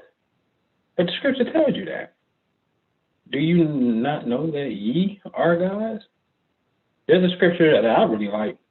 It says, imitate God. What do you mean? How can I imitate something that I ain't never seen? There's some man that's somewhere in the sky that I ain't never. How can I imitate that? What do you mean? But the scripture says, imitate God. Wow. For real? For real? Now, tell you something, man. I'm just different. And there are repercussions. For every action, there is a reaction. So I want to be clear about that. Can you love to do bogus shit and there not be a reaction? No, that's not what I'm saying. I'm not saying that whatsoever. I'm not saying that. There is a beautiful story of some bogus ass gangster shit that happened. Excuse my French, but I'm a street gospel dude. Just give it to me like we from the street, please. I'm not trying to really articulate, no. Just give it to me straight, man. David was a bogus nigga, man. It's bogus. Do y'all know that David saw Bathsheba taking a shower, peeking through the window, old peeping Tom ass nigga? It was like, damn, baby fine. Got at her. She digging David. She married. So her and David, they come together, they do the thing. And her husband was off at war in David's army. And David called his commanding officer and conspired and said, listen, I want you to put this nigga in the front. First, David tried to get the nigga drunk and have a conversation with homie. And then David conspired with the commanding officer and said, hey, man, put this nigga in the front, and when the enemy charge, I want y'all to retreat. And homie got killed. David had the husband killed. Now, this is King David. You're the nigga who slayed Goliath. God's man. So the priest told him, you bogus. And they had a baby. The baby was born, and the baby died. God take the baby, and that was David's punishment. But what I find to be ironic about the story, the very next child was Solomon, which is supposed to be the wisest and richest person to ever walk the earth, in a sense, right? Solomon was your biblical Mansa Musa, right? And I was like, damn. The punishment was severe, but immediately after that, like the reward was like fucking crazy. You get Solomon, from which, nigga, you had her husband whacked, and y'all get Solomon out of that? I'm like, oh shit, God, you a gangster, nigga. That's what I fuck with. I like the thinking when it comes to scripture, Master P and J Prince, because I can tell they read the Bible and they talk about these stories of God rolling with these gangsters and these hoes. You know what I'm saying? Shout out to the hoes. You know what I'm saying? I ain't saying that in a derogatory sense.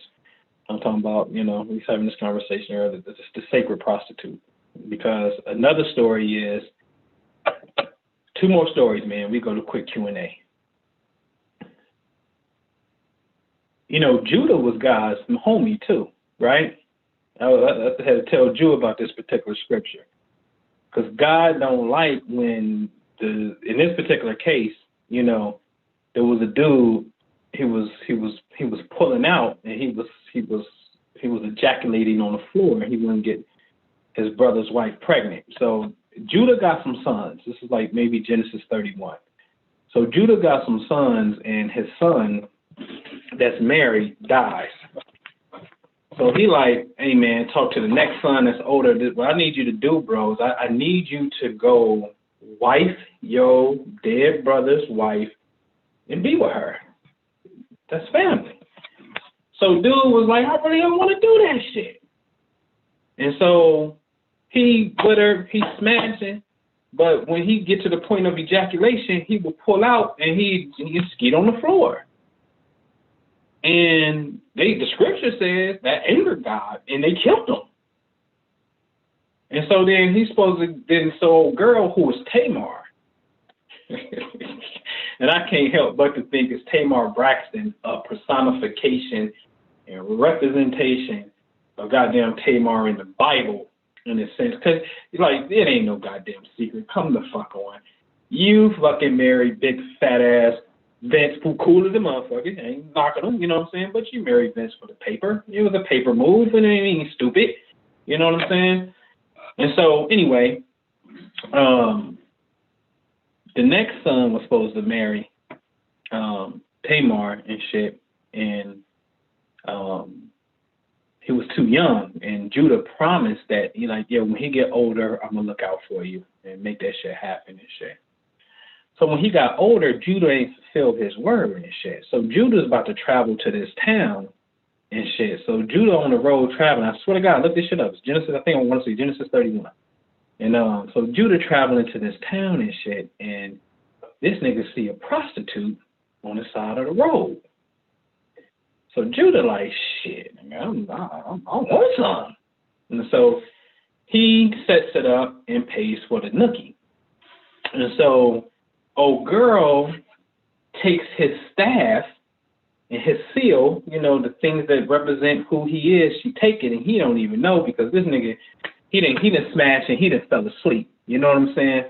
And so he out and she done stole some shit from him and shit. So then later, they find out that there's a prostitute in the town and shit, and they arrest her. And she in jail, and she like, well, shit, if I'm dirty and I'm wrong, then basically tell this to this nigga right here, because I got his shit. This is who I was with. And then Judah is like, oh shit, that's Tamar. God, that's my shit. Get up out of here, Tamar. You excuse, baby. Go. The moral of the story, right, on that one. God, you roll with Judah. Judah is like God's man. Like Jesus comes from Jesse and Judah and shit. And if you look in Numbers, Judah has the biggest army, 187,000 troops. He gets the biggest army. But that's a code. That's talking about the speed of light in the Leo constellation. That's what that's talking about. So that's a light code that they're really getting at, right? How to channel that light and how to become God-like using the force of that sun. Because remember, especially if you want to get kind of geographical in history-wise, when you're dealing with Judah, you got to deal with the Sphinx in Egypt. You got to deal with that. Because the lion constellation is a mirror of the goddamn Sphinx and vice versa, okay? So it's talking about the light code information that comes through. Judah, the roaring lion, is Leo. We back to the sun disk right here, the light. You feel me? And so, and I'm like, well, shit, man, if Judah God's man, then God rolling, what's up with God rolling with these hoes, man? So, like, what's up with this? But see, this will later become that same God that's like, hey, Joe, Jay. Slide over, homie. I'm about to impregnate your girl, and we're going to have the son of God rule this shit. Like, you couldn't have gave this nigga Joseph the super sperm, nigga? You couldn't have given that nigga Joseph the God seed and let him impregnate his own wife? Like, what you want me to get out this story, man? You know what I'm saying? But the story ain't even talking about what I'm saying, but it's just very interesting. But the last one is Rahab. Right? Rahab, you rolling, they about to come through and they about to smash what is it? Sodom and Gomorrah, if I ain't mistaken. Yeah, they see some things that God ain't really feeling with. They ain't really, what's up, man? And they ain't really feeling it. So God rolling with these angels is rolling, and they use the hoe in the village, man, to go spy on these dudes that's doing some bogus things. And long story short, man, you know, it rained brimstone and these people got punished, and what was called a whore, she was spared. Her and her family was cool because the whore actually had a job for God, you feel me? And so, man, my perception about a whole lot of shit, y'all, You know what I'm saying? When you get to this whole thing, you know what I'm saying? It's just talking about something else that's not of the linear concept. You know what I'm saying? And these are biblical stories that, you know, we don't read. We see the pastors don't tell y'all this shit because they just into an old, outdated module and shit. There's a street version to this shit, and then there's a quantum version to this shit. And I like the quantum version because the street version, I don't want nobody doing no bogus ass shit. Because again, you know what I'm saying? Repercussions come behind certain shit. You know what I'm saying? And I pointed that out with David clearly. You know what I'm saying? Like, David got handed to him. But after that, like, it was like, shit, nigga, we can produce. What you want to produce? You know what I'm saying? All right, man. Take me to a Q&A, man. What you got for me? Don't let the ego rob you, man. Let's create greatness. You know what I'm saying? Irregardless to our shortcomings, man.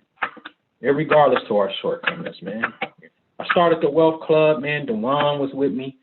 I reached back out like, yo, man, what's up, man? Update me, bro. Like, you know, listen, man, it ain't about you paying me. I don't, you know, it ain't about that. It's about the camaraderie in the circle. Like, you know, we fam. Like, what's going on? You know what I'm saying? And do I have something now that can help? Because I promise you, man, this one thing that me and Minister Jew are is we're consistent. Call, we answer. You know,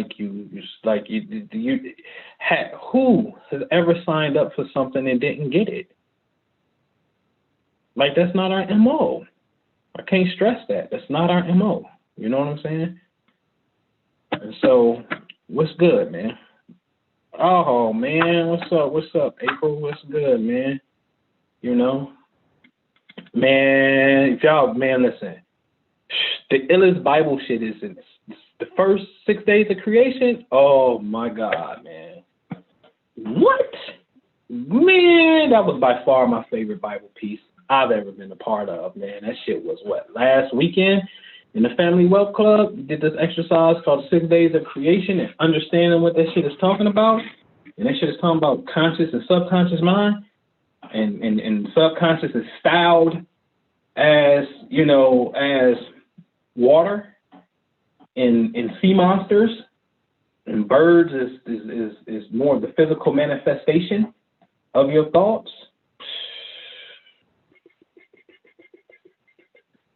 The Bible ain't to be fucked with. All I kept saying when I was filling that shit in, I said, God damn, that nigga Jew right.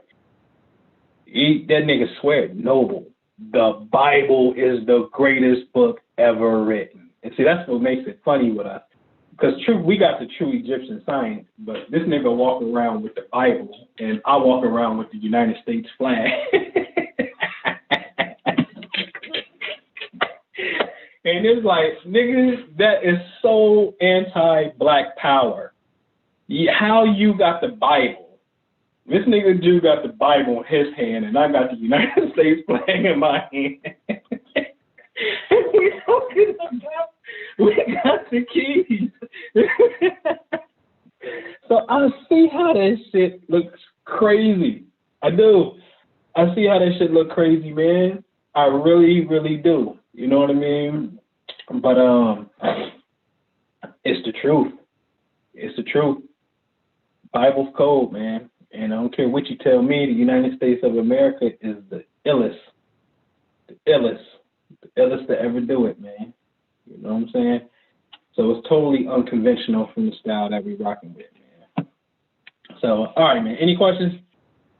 Any questions? I just wanted to build with y'all, man. It's 10 o'clock, man. I'm going to get ready because I got a very important meeting tomorrow. Got to have my head right. So any questions? What's up, Miss Love and Life? What's good with you? Lana, consciously aspiring, writing that out in your own. Yeah.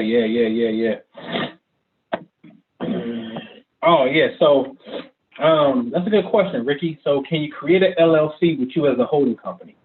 All right. So in the way of asset protection, a great video to watch on asset protection is by Anderson Law Group, Clint Coons, like raccoon, Clint Coons. They be giving up the game of asset protection. But to answer your question, yes. So you can create a local LLC really, you should create the holding company first. If the holding company is already created, then you can create a LLC, your local LLC, and then within that LLC structure, it could be a manager or member managed, which means one of the members of the LLC is the manager, and the member that's managing the LLC is the holding company and whatnot.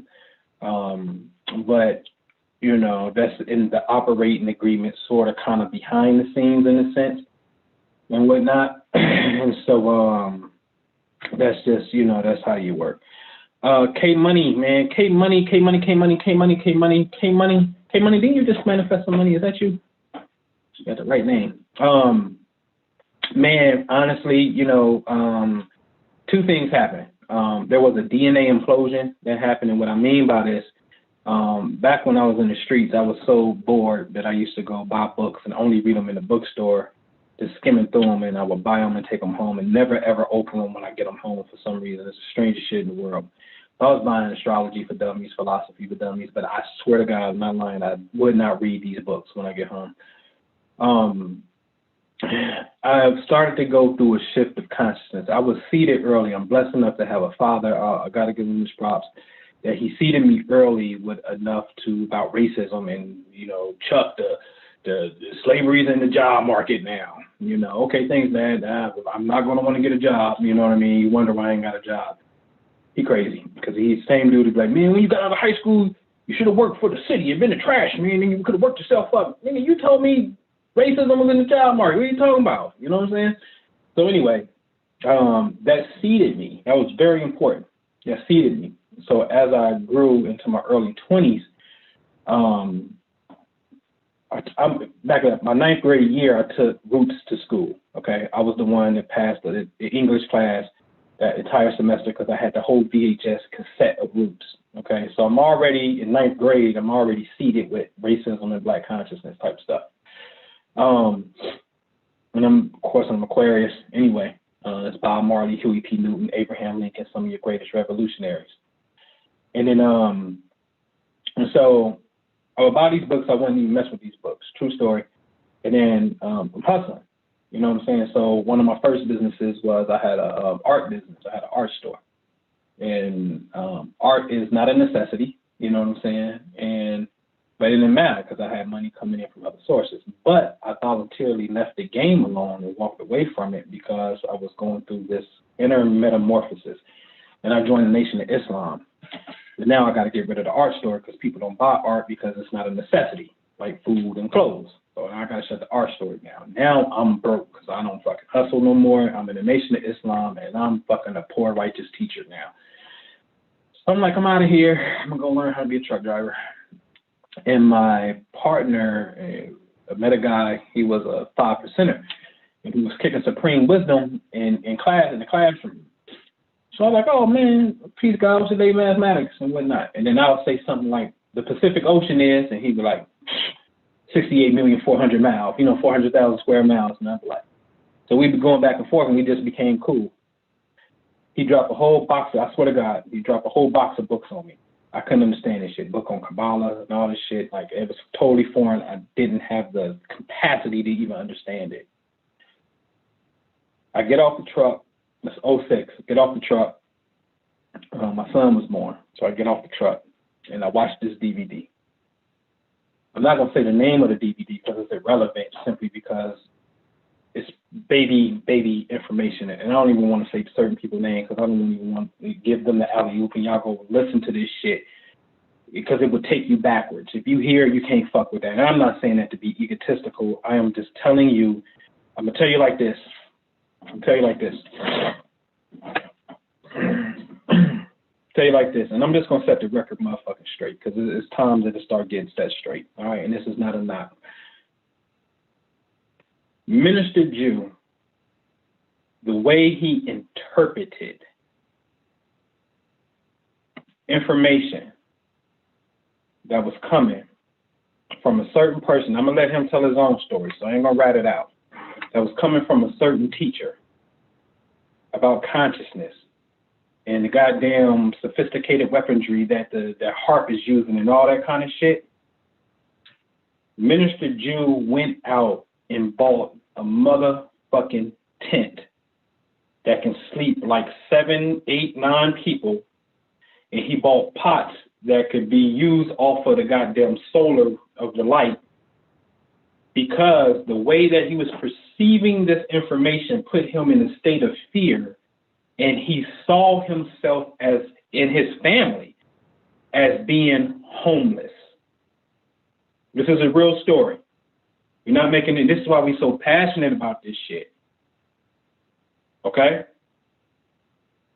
And that's fucked up. What's really fucked up about that story to me, and we laugh at it now, Jew was in such a state of fear that he didn't realize if the world ever got to that point, nigga, the rent and mortgage ain't getting paid. Like right now in coronavirus, the mortgages don't have to be paid. It's called forbearance.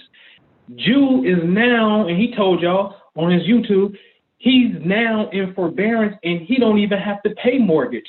They're going to put it on the back burner for a year. Just got a check from the state that said, hey, we can help you out. So now he don't even have to technically pay that back a year later and whatnot, but he's living mortgage free. Nigga, if the world is in a state of chaos like that, the banks ain't getting paid. You can live in your goddamn house. What the hell you need to live in a tent for? You understand what I'm saying? This shit is for real, for real. It's funny, but it's for real, for real.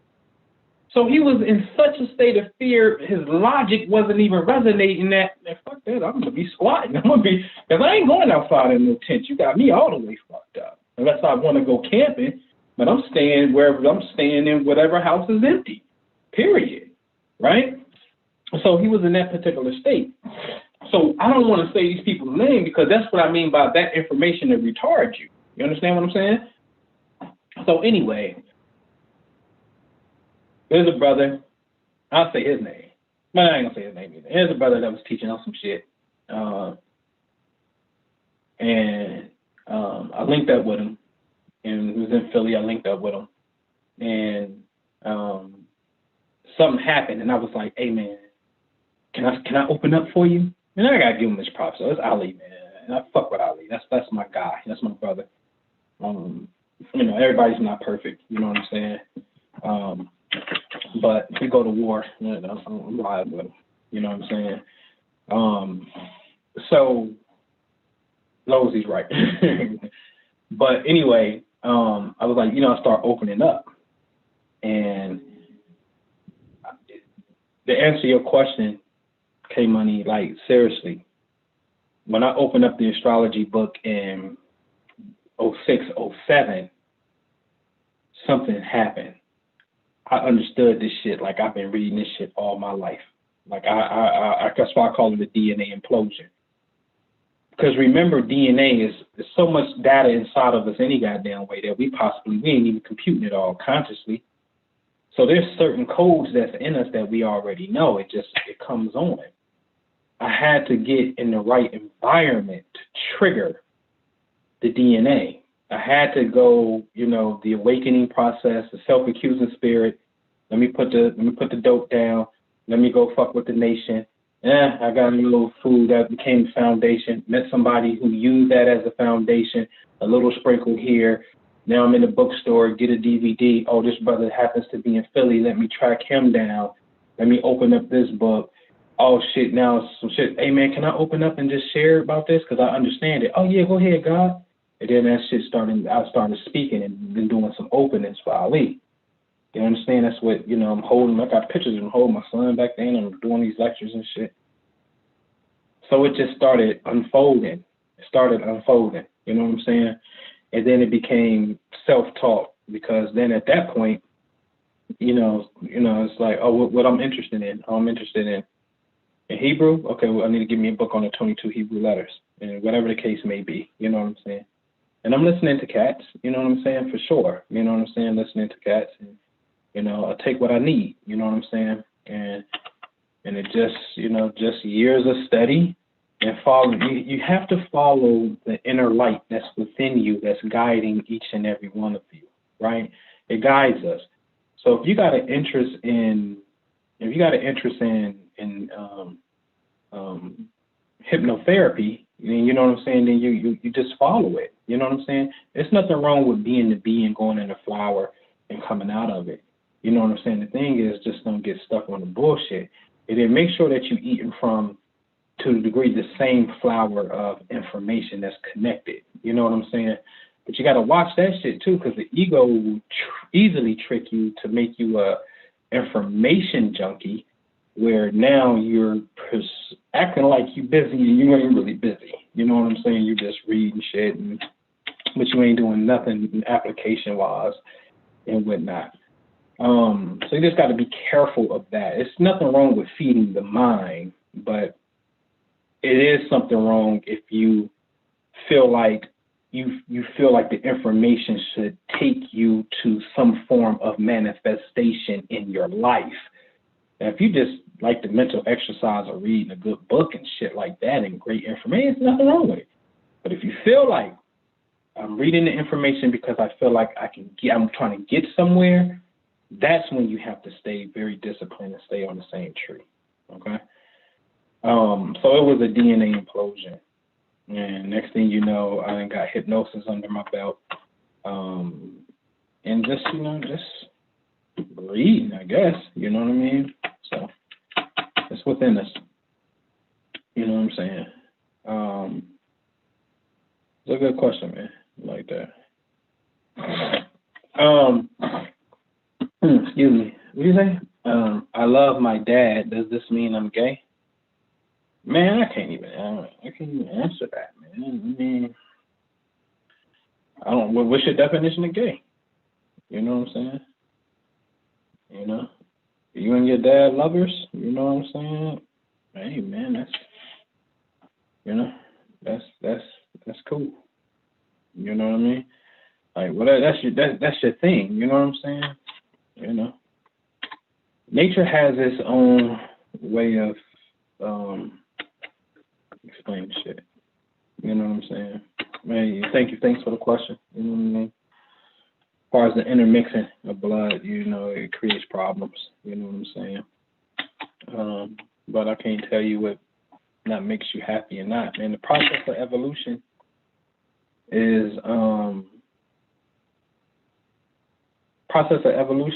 is amazing. You know what I'm saying? We all here to rectify. In the Jewish culture, it's called tikkun, which means to rectify the soul, to rectify some of the lost fragments from a previous incarnation, so we could become whole and complete. And this is why I love the work of the hypnotherapy as it pertains to the ultimate quantum in my book is, the past life regression shit. Yeah, man, you can't. How you gonna dispute that when these people had cancer and then the cancer is no longer there no more because they saw that they had cancer in a previous lifetime, while they was just relaxed enough and allowed the image to come to their mind to play, which was being projected from the subconscious mind that was the underlying program that's creating the issue in this lifetime. And now that they mentally see it, upon just seeing it and being at peace with seeing it, deletes the motherfucking program. No mantra, no 21 days of visualization, no herbs, no medicine. Come on, man. This is documented now. I always say it. Dr. Brian Weiss. Because at some point in time, we're going to have to evolve to that point of understanding. How can we not when we're going to go to sleep tonight and we're not going to be conscientious of the goddamn dream that we have? We don't know what we're going to dream about tonight. You don't know what experience you're going to have tonight. You have no clue what's about to go down when you go to sleep. None. If you even wake back up at all. How about that? So since we ain't even in control of that particular function, we have to get on the tail and the trail of an aspect of the past life. Because clearly something says, okay, I'm out for the night, and the body got to shut down, and this thing go do this thing, you know what I'm saying? And then come back like, all right, you ready? Let's do it again. It's time to wake up. Let's go out and do it again. You know what I'm saying? Like, something's going on here. Something is coming to and fro. You understand what I'm saying? So I got to get in tune with that right there, because that thing has memory coded in it. It has memories coded in it. So I got to get in tune with that, because now I got subconscious programs that's running. You understand what I'm saying? That's potentially creating some type of issue in this current life, man. So the ultimate quantum is that shit right there. You know what I mean? We got to get there. Gotta get there. Definition of love. Start there. Love is law. You know what? One thing you got to get really good at is ask a person, what is love to you? Like, let's say what if Tawana was acting like, okay, like, hey, do you love me? Then my question is, well, how do you define love? See, there's a lot of misunderstanding because we presume we all have the same perception definition of common shit, common words, and we don't.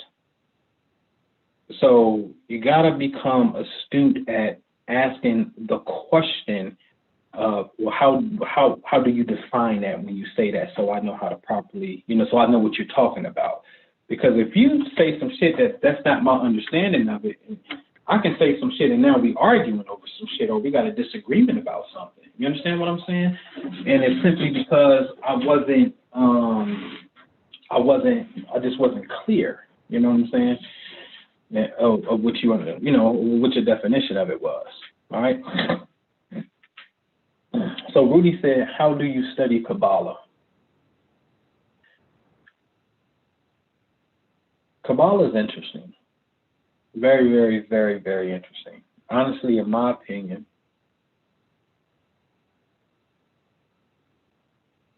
one would be the abstract pictorial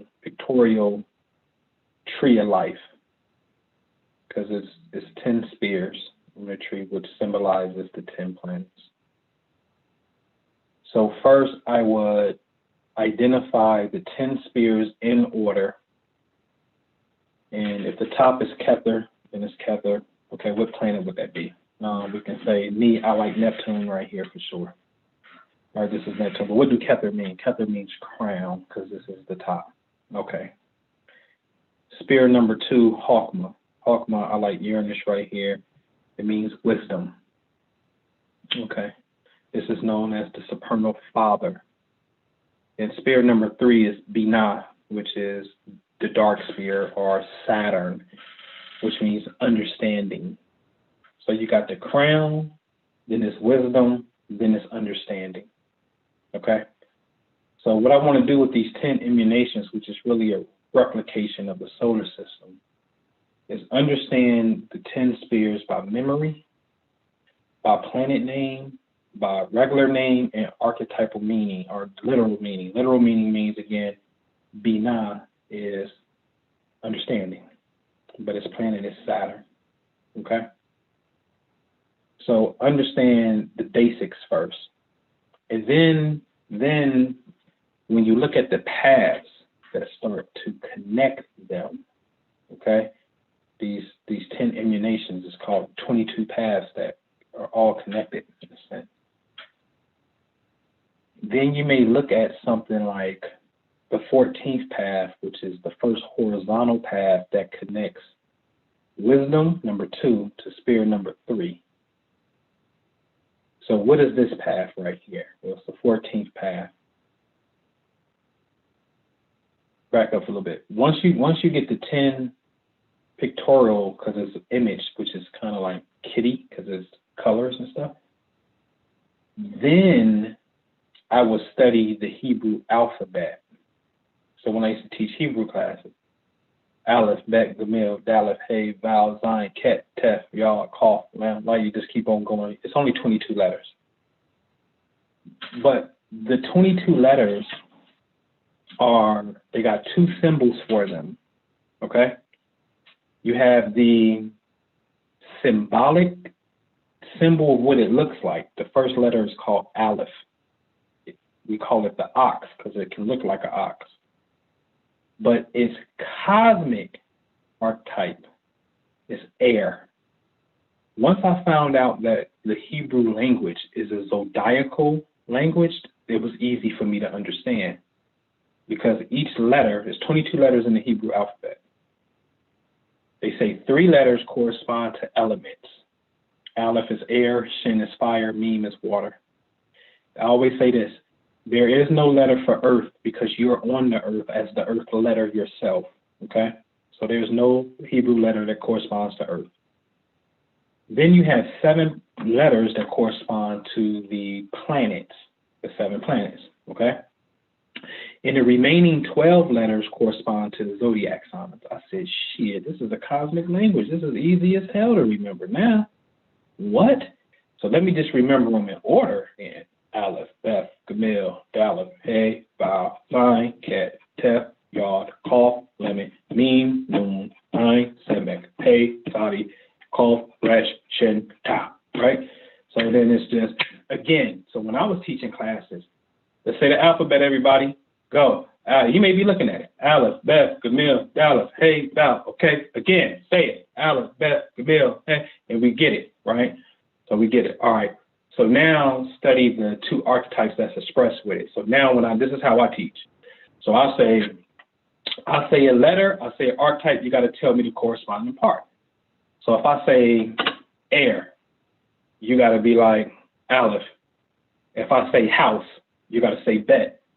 If I say camel, Gamil. If I say the letter, Daleth, you got to say Venus. You see what I'm saying? Because the letter Daleth is connected to Venus. So now once you get the alphabet down and you got the tree of life, just the 10 emanations down, then you can go back to the tree and look at the paths on the tree.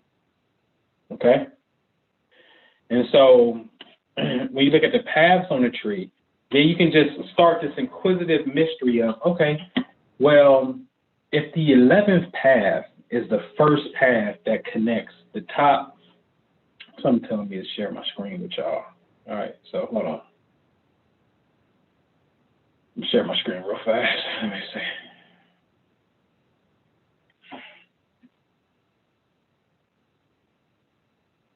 Let's see, column. Oh, I meant to say tree of life. Oh no, I don't want to go there. Give me the images. What's a good one? All right. Let's just say this one right here on the right, okay? So the very top right here is, let's just say, I don't like the letters they got on there. That's I don't dig that. That's not the system I rock with. All right. So say this system right here. At the very top, they say is Kether, which means crown, and then the path that's connecting down here to the top right, that path is the 11th path. So that's really the first path on the tree of life. So this is known as the 32 paths of wisdom, but it's counting the 10 sephiroth and the 22 connecting paths, okay? And so then this path may be Aleph, which is air. So then it's like, okay, well, why would air be the force or connecting thing that communicates first from the crown? If the crown is the supreme thing at the top, why is air first? And so the best way to answer that question, man, is the alphabet, the 2 archetypes associated with it, the symbolic feature of what it looks like, the cosmic archetype. Get the alphabet in order, and then get the 10 emanations on the tree of life, these circles, in order. And then get the 10 planets of what they represent, the very basics of what these planets represent. Like, so for example, you know, Saturn is, you know, Binah, or Saturn represents, you know, form and discipline and structure.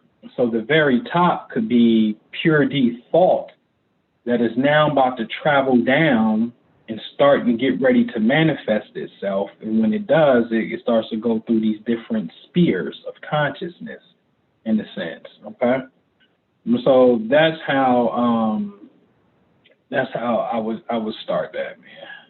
All right. Who's that? Okay. All right. Yeah, that's how I would start that. All right. Alphabet, then the 10 spheres. Okay. Somebody had a question on, I don't know, man. Dream interpretation is weird to me, man. It really is. And it's so abstract. It baffles me. But perhaps, you know, depending on what it is, man, you know, get in it. Do you recommend other teachers other than Neville Goddard to better understand the quantum interpretations of the Bible? Man, yeah. It's only one nigga that Neville Cole. But the Minister Jew the coldest on the Bible. His name is Minister Jew, aka the Prime Minister. So the thing is, though, you know, those teachings are not open to the public. They're in his membership, and then every month there is a Quantum Scriptures webinar that takes place. This month is going to be November the 22nd at 12 noon. And he may get on his thing where he come back on YouTube and drop some stuff, but, you know, that's really, you know, that's, you know, then you got to wait. But answer your question, Jew, because, see, you get to get a real life technique. If this is what it's talking about, fish and money, wishing well, now let me help you marry that and whatnot. Any books you recommend on goal setting or videos? Goal setting, I like Grant Cardone. Grant Cardone changed my life. Stop being a little baby bitch. It's like, I need that kind of talk. And he got baby bitch money, you know, and what's that? So I sent the link out to the Wealth Club, and he got this journal. What is that? Yeah. Multiply your income journal and shit. The 10X journal and shit, right?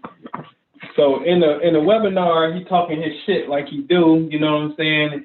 And you're like, yeah, then, you know, don't be a little quitter bitch. You know what I'm saying? And I rock with that. You know what I'm saying? Because I'm like, yo, did this nigga just say I got baby bitch money? Like, and that's the truth, man. Nigga, this ain't no paper. Nigga, you know, you got baby bitch money. And don't be a little quitter bitch. You know, like what I'm saying, no, I can't build a legacy for my family and I'm gonna quit. Oh, you a little quitter bitch. You know, he just call it for what it is, and I so appreciate that. The 10X journey, you want to know if you're a bullshit slacker in life?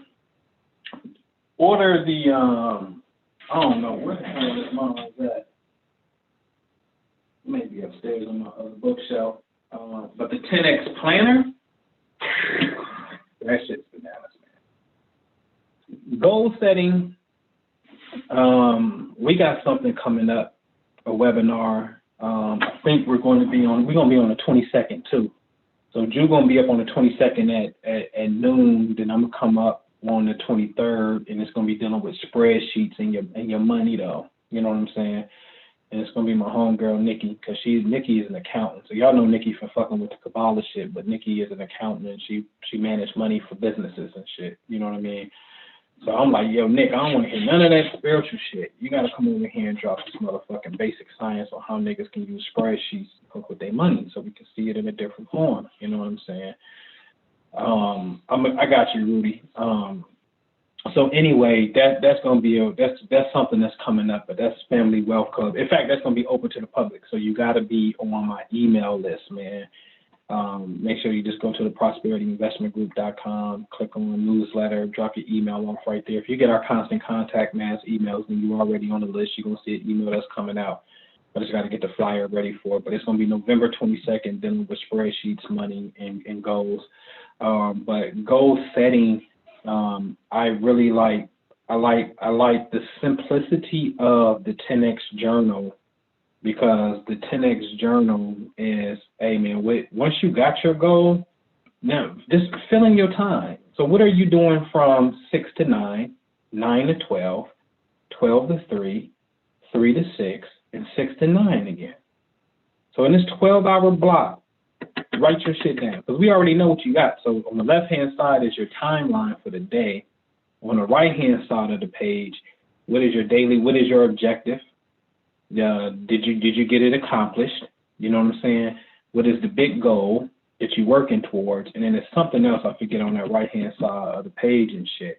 So now what the 10X journal is it is a journal of accountability to see if you're maximizing your motherfucking time to do what you're going to do. So now if I'm saying I want to fuck with real estate and I want to 10X it and shit, and what am I doing from 6 to 9 in the morning? Because that's important. So from 6 to 9, what I'm going to do is I'm going to exercise first, then I'm going to get ahead, and I'm about to do an email blast. Today I'm about to do a mail campaign order. I'm going to order these postcards. And then from 9 to 12, you got to fill in your time slot, homie. And see, this is where ego really comes in at. Like, this is the Saturn shit. Saturn spanks the sun ass every year around this time because it's getting cold. Your light will dim in this hemisphere when we get into Capricorn season coming up pretty soon next month in the winter solstice, nigga. It will get cold. You understand what I'm saying? So Saturn is the contender, the infamous Satan going against the Son of God. And the sun prevails. He comes back as a cycle between the two. And the goal setting is the Saturn force of discipline and repetition. So I bet you already know what you want to do. The question is, are you taking the daily massive action to continuously pursue it? And are you also adding that rocket fuel secret formula of the constant visualization of success from doing it and whatnot? And that's what it is, all right? I would recommend getting the 10X journal for sure, and watch. You'll see. You're gonna learn some shit about yourself. You'll see. So Rudy, Pluto at Kepler. That's not my position of it, man. That's not that. I don't put Pluto at Kepler. That's me. Pluto. Think about it. Pluto represents hidden, and there's another Sephiroth called Doth, which is the 11th one that's in the middle of the tree that's hidden. That's Pluto to me, the hidden one, because Pluto definition literally means hidden. The top is Neptune. Neptune completes the zodiac wheel, and Neptune is the ultimate form of consciousness. I don't like the word psychic because it does not clearly tell what's happening. It's like using the word emotion. Psychic represents transcendental consciousness. What do I mean by transcendental consciousness? To get a intuitive imprint about something that is about to happen before it freaking happens in your reality, what just happened? The information transcended space, because it came from somewhere. So it transcended space, and it damn sure transcended time, because the event did not happen in our earthly reality yet. Neptune is the part of consciousness that transcends space and time. So that's the crown of consciousness, plus it rules the last zodiac sign, which the wheel is complete. So Pluto is the 8th house. It ain't the 12th. It's not the crown, not to me, in the way I understand it. Pluto is the hidden one, which is Doc on the tree, because Pluto's energy literally means hidden. You know what I'm saying? And this is why you got to know both. You got to know both. And here's the key. You got different renditions of the tree, and people flip shit and shit, and, you know, and that's cool, whatever. You know what I'm saying? You got the right to do that. You know what I'm saying? But I deal with cosmic law in a certain order. And I know how I know it is dope and it's straight. All right. Another class, April, I don't know. You got to be on the email list, though. And we do YouTube prior to a class. So make sure you share and you subscribe and hit the notification button. Okay? Noble Anpu on the book Tax-Free Wealth. Did you pass out a book review sheet or did you have prepared questions about the book? No, man, we read it in real time and was just organic. So I didn't read it first and prepare questions and whatnot. It's you put it back on the bookshelf? We got it right here. Right? So we read it in real time, 2 chapters a week, and what we did was I make my highlights, and I'm like, yo, okay, hey, Just Blaze, what you got, man? What you got highlighted for chapter 3? Van, what you got? You know what I'm saying? And people just share their takeaways from it. So it's not me asking questions. It's like I just want to know, it's an honest build. What's your takeaways and what's your highlight? You know what I mean? Because even the questions may not. You may not have that part highlighted. You know, you may have got something else out of it, and that's what I want to know because you may have got something that I didn't get. So it's just an organic conversation of what you highlighted from your book. And what they're asking me, y'all, is in the Family Wealth Club, you have the option of being in the book club where every week on Wednesday at 8:30 we was getting together, which I'll put it back at 8 o'clock when we picked another book that we're going to read, but we read a book. But we just completed Tax-Free Wealth. The first one was an audio book that we was listening to. And now the way I'm going to balance it, is we're going to read one book about like something that's like workbook material strategy like. And then we'll balance it with the next book may be some type of biography that deals with success. You know what I'm saying? Like I think the Magic Johnson book is dope, 32 Ways or something. Which is super dope, or just learning. A lot of people don't know Magic Johnson is a beast when it comes to investing in urban America, and that's a blueprint that I strive to model and copy. You know what I'm saying? On that scale. All right. Yeah, man. Enjoy it, man. It's got to be studious with it, man. But it's a good read. All right, it's a good read, man. Anybody else? Anything? Damn, we already at 11 o'clock. The fat boy ain't eat dinner today, too. Oh, shoot. I must be operating off of love and life. Oh, shoot. I ain't eating. All right. Anything else? Did I miss anything? What's the interpretation of celebrity? Study Kabbalah, definition of love. Okay, I think I got everything. All right. Will you and Jew get back on Brother Rich show? I didn't see that. I mean, if they want to, you know what I mean? We ain't like, yo, man, we ain't fucking with you, you know what I'm saying? You know, so, you know, I ain't never been, you know, unreachable in the sense of, like, nah, like, not that I wouldn't say no to certain shit, you know what I'm saying? So, if you wanted to do it, you know what I mean, it could pop, you know what I'm saying? I'm open to hearing it, you know what I'm saying? All right. Anybody? Anything else? I mean, I can do this. You know, can y'all do it? Who got to go to work tomorrow? Let me stop messing with y'all on that work shit. I mean, I can do this. You know what I'm saying? Like, hey, bring my plate downstairs, man. Let's eat together. Let's drink some wine. Hey, man, Barefoot got this wine called Blueberry. That shit's smacking. If you're a wine drinker, Barefoot Blueberry. It's that thing smacking for real. I gotta give it to them. All right. What else, man? You got it, Dewan, all day and day, man. What y'all got, man? What you got? What you got? Baby, won't you give it to me? What you got, man? Man. Did y'all deeper than your birthday, man? Y'all good? We straight? No questions? Nothing in the chat?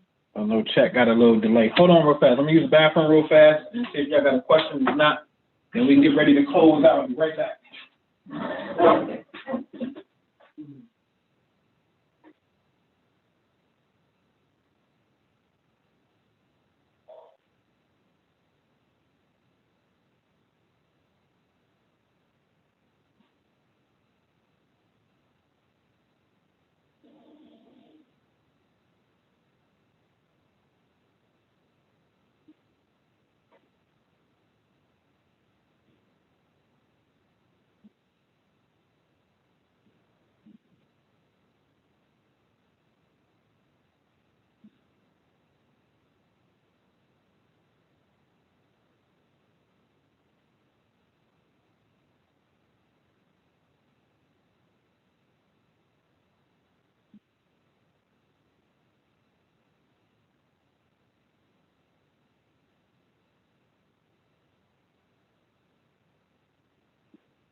Alrighty. All right, yeah. So what we got? Who you vote for? Man, you know I'm a Trumper. I'm a Trumper, man. I gotta say it. You asked, I gotta say it, man. I am a Trumper. Pro-Neef, man. Memberships, man. Minister Jew Premium memberships. It's only one membership where everything is now all inclusive. It's $84 a month. It's quantum scriptures, there's quantum imaging webinar, and then there's a quantum imaging conference call, and then there's a monthly meditation. So there's 4 things you do every single month over there. And each month, when you come in, you get an intro package. And then for the next, 11 cycles, day 30, day 60, the next 11 30-day cycles, so 330 days. At the end of the month, the very end of the month, you get the next set of techniques to do. And then the Family Wealth Club, it's only $37 a month. And it's the Millionaire Math Deal Analyzer class, learning how to look at real estate deals in real time, which is really a skill. To me, it's a universal skill that you can do in anything, because it's money and deals and leverage and loans. So once you get the basics down, you should be able to use that universal language, which is math, into other areas of business. That's the second Saturday of the month. Third Saturday is the stock club. The fourth one, we bring on a guest speaker or do a main webinar. And then I too got a moon meditation that we do that deals with your personal goal of money every year. So let me tell y'all how lame y'all are. I gotta tell you how lame y'all are, man. Now look. So y'all jump on the bandwagon of the full moon is in Taurus. Do you know that in this wealth club, we do this shit every month for 2 years straight? We don't miss a beat. But since it's cool because it's the full and you see it, then y'all jump on the bandwagon. But you got to learn how to be consistent. You understand what I'm saying? That's once a year phenomenon. We consistent on this thing like Benito, like we always on it. And so therefore, when things be happening of mass value, you see what I'm saying? It's because we already got a consistent etheric imprint that's built in, man.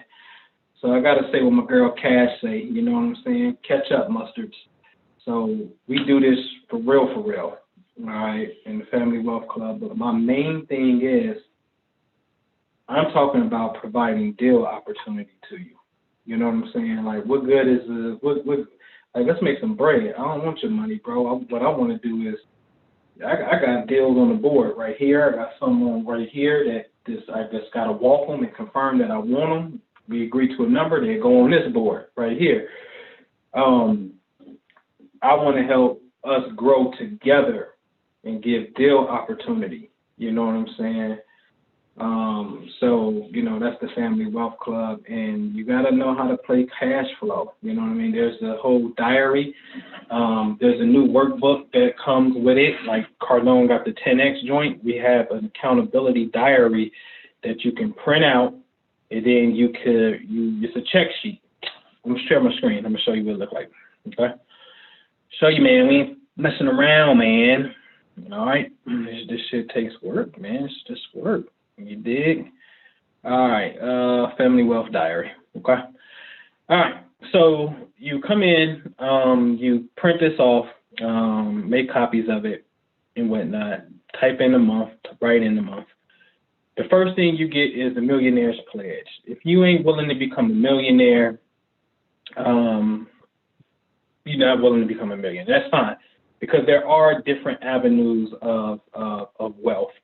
And then let me be clear. There's only one other avenue of wealth. Let me look at y'all. I'm not telling y'all this. Can y'all see me? Because I don't see myself. Can y'all see me? I'm just, all right, I see myself. There's only one avenue of wealth that doesn't deal with money per se, y'all. And, well, a few. Spiritual, and you just don't really care about money, and it's all about your spiritual growth. Nothing wrong with it. You're a Buddhist in nature. That's what that is. Or you are the more of the social vibe, which is the hippie community. These were perfect examples. The hippies were like, oh, it's not about the money, brother. It's peace, love, and earth, right? But at the same time, they just so happen to luck up on somebody got a goddamn ranch and farmland in Northern California where the motherfuckers is growing the motherfucking marijuana and shit. But you still got to have water. You still got to have clothes. You still got to have food. You got to pay property taxes, repair on properties when it happens. And then you need raw materials to grow your goddamn marijuana. So you still need money. But if you can get by with the minimum and it's more about community happiness, I get it. That's fine. There's nothing wrong with it. And so as I share, there's 5 different sources of capital. And I just sent the group that, like, get clear on that. Are you more of the intellectual type where that can translate to money? Like, this could be intellectual content. I can charge for this content. Is this how I want to get rich? And I want to be a famous speaker and get tons of money off of it, and that's going to be my MO? It's not my millionaire math. So that's not my aim, to be a famous speaker and get paid for speaking events. It can happen. I'm not opposed to it, but it's not my MO. I got a little personal dilemma with that because I don't want money to be the driving force of having to deliver a message. I got to put a new roof on this house, so I got to go give a speech. No. I'm going to ball out of control in real estate, and all my financial needs is taken care of from that. Now when I come to the people, it ain't money. It's not money driven. You feel me? Because a lot of cats do shit that's money driven. You understand? And so anyway, you got the intellectual capital. You got the physical capital, which is more of your physical being, yourself, your ambition. That could translate to money if you want to be that motivating person that turns back into, intellectual stuff. But this is your physical health and your well-being in a sense, right? And you have, you got the spiritual, you got the intellectual aspect of it. You have the community aspect of the side of it as well, right? You have more of what I would call, I guess, more of a mental thing in a sense. And then you got the flat out raw financial aspect of wealth. And I'm fucking with financial wealth. I ain't trying to have all that philosophical. I'm not good spiritually solely. Like, I live on earth. I got children. You know what I'm saying? I got a teenage dude. The niggas stink. You know what I'm saying? When he like nigga funky, like nigga, you gotta go get a job, nigga. You eat, you know what I mean? Like, I gotta take, like, no, bro, I got shit to do. You know what I mean? So anyway, you have to understand where you're at, okay? And if you're gonna go for it. So if $1 million is for you, it's for you. If it's not, it's not. So the first thing is when you come in, you get this millionaire's pledge. You need to sign that. The pledge is for you to keep, man. It's just your shit. That's that you sign off and say, yo, I'm going to do my best to put my best foot forward and work 10 times to make this shit happen, and allow myself to make this shit happen to become a millionaire. Have you identified your wealth vehicle? I'm so happy affirmation. You need to understand what that vehicle is. This is also known as that's the 333 subconscious money continuum as well. Did you set your financial goal for the end of the year?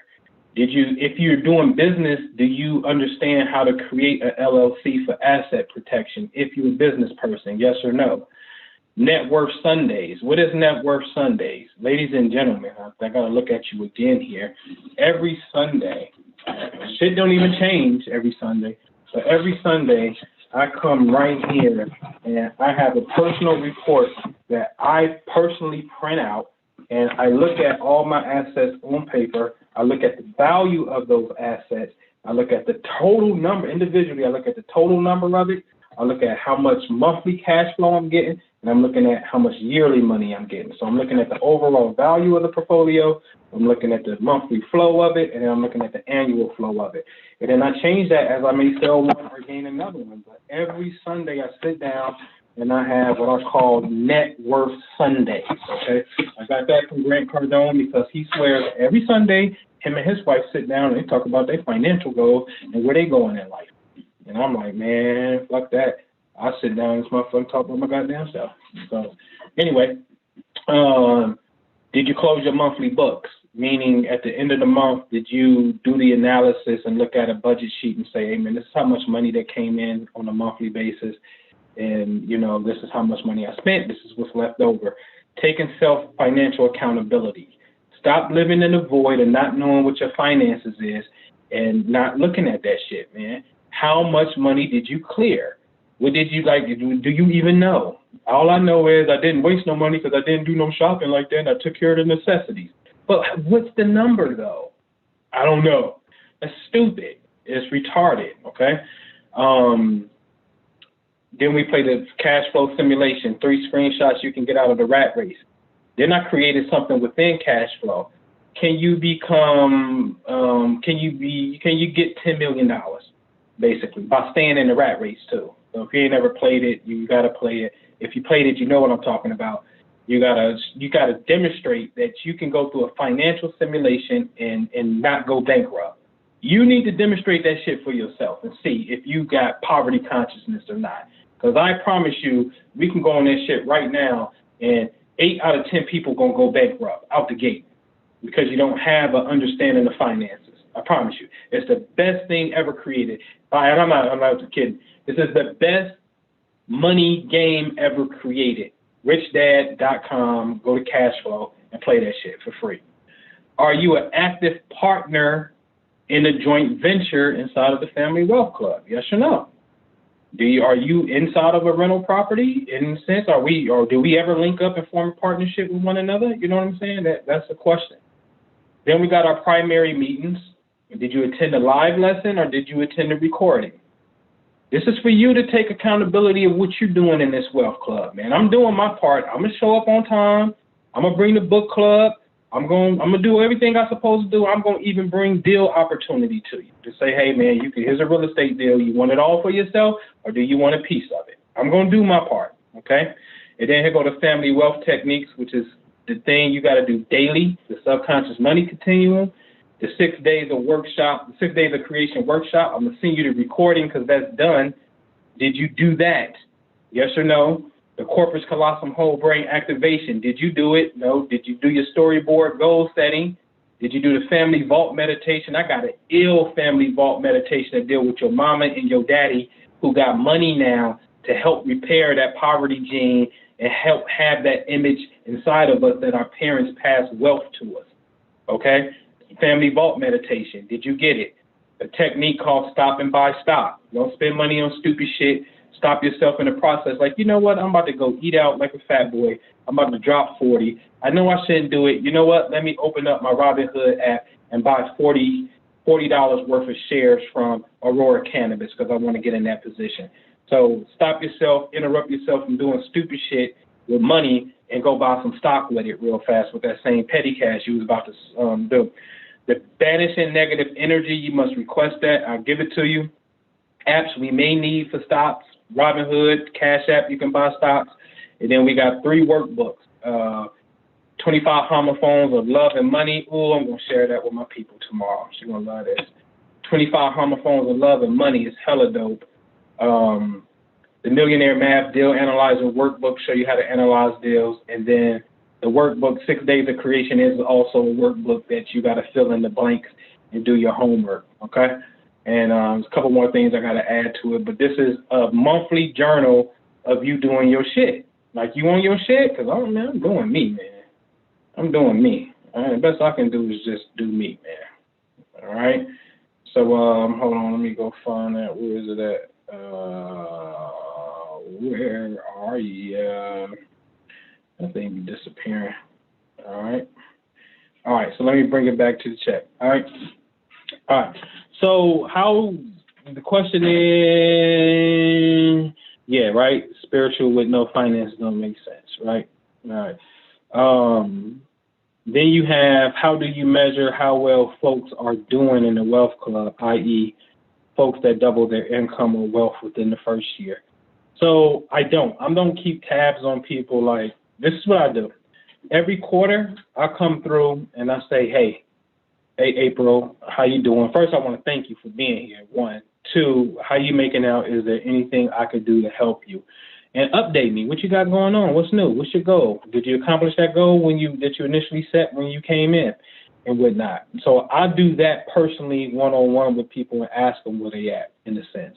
And I'm not noting that down somewhere in the journal. You know, I'm just really making a mental note, in a sense, right? And so the purpose of the journal is for them to have the self-accountability to be able to be like, all right, you know what I'm saying? This is what I'm doing. This is what I need help with, or whatever the case may be. Because I'm not trying to be an overlord of anything. Like, that's not my energy. I'm not trying to do that. I'm just like, yo, man, let's go. I'm ready to go. Let's wake up. You know what I mean? There was a time that we was doing, what time was it, y'all? Maybe 7:30, 7:45 in the morning. Every morning we would, you know, get up, and every 5 days a week we would get up and do cardio, 8-minute cardio blasts with each other. You know what I'm saying? I'm not trying to oversee nobody. I'm just trying to say, hey, man, let's get up and do it together. I'm in it with you. I'm doing it. I'm working it every day. You need help, holler at me. You know what I mean? But be your own drill sergeant, because I got to be mine. You know, ain't nobody cracking the whip over me and making me do the shit. I got to do it. I got to produce for mine. I don't produce, motherfuckers around me don't eat.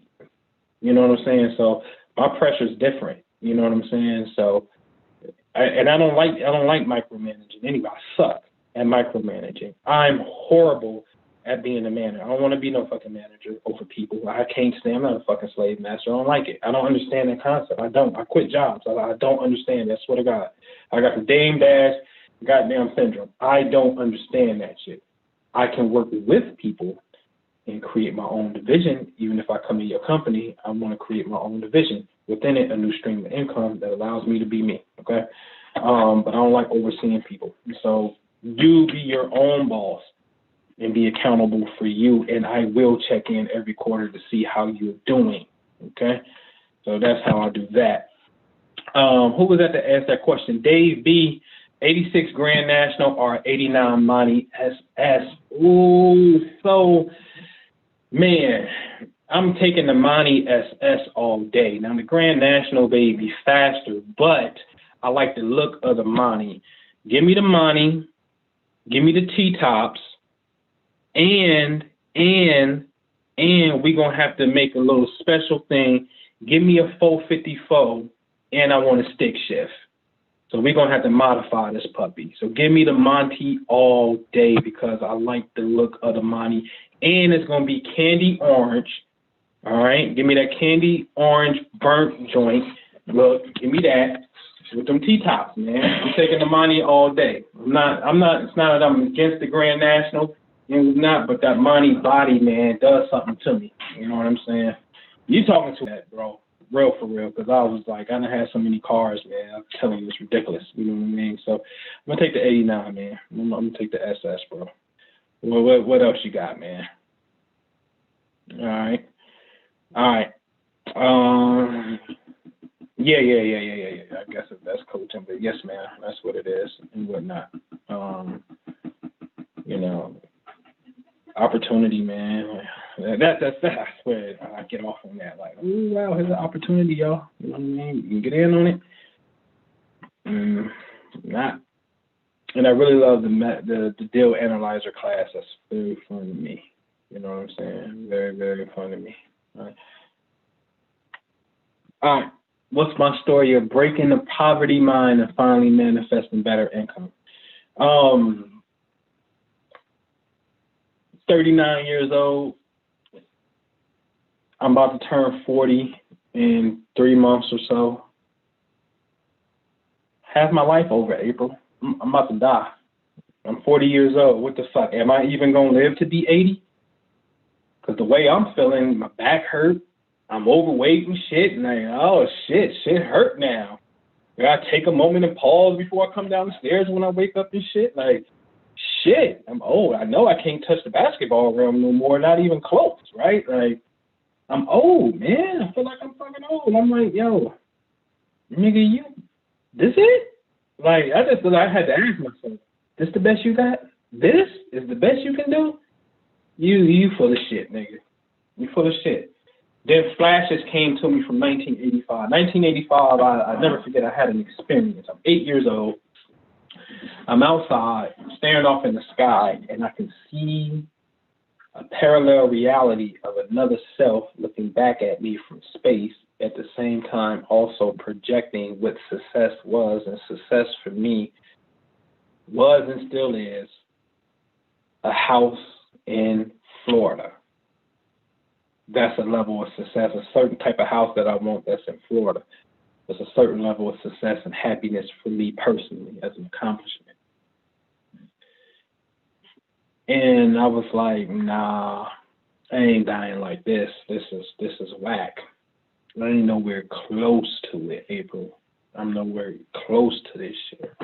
I'm having a midlife crisis at this point. I'm about to die. Half my life is over. I got to do better. So I said, okay, what can bring me the type of money that I desire? Is it selling books? Doing astrology readings? You know what I mean? Do I got to go find me some high-end clientele? Nothing wrong with it. It's not my thing. And how do I get that back? I can't get that back to people. I can give the proceeds back, but I got to turn the proceeds into something that flips it and preserves it. So I said, man, real estate. Here's the crazy part about it, April. Back in 2000, I would have been 23 years old. I bought the Carlton Sheets late night infomercial, No Money Down Real Estate, at 23.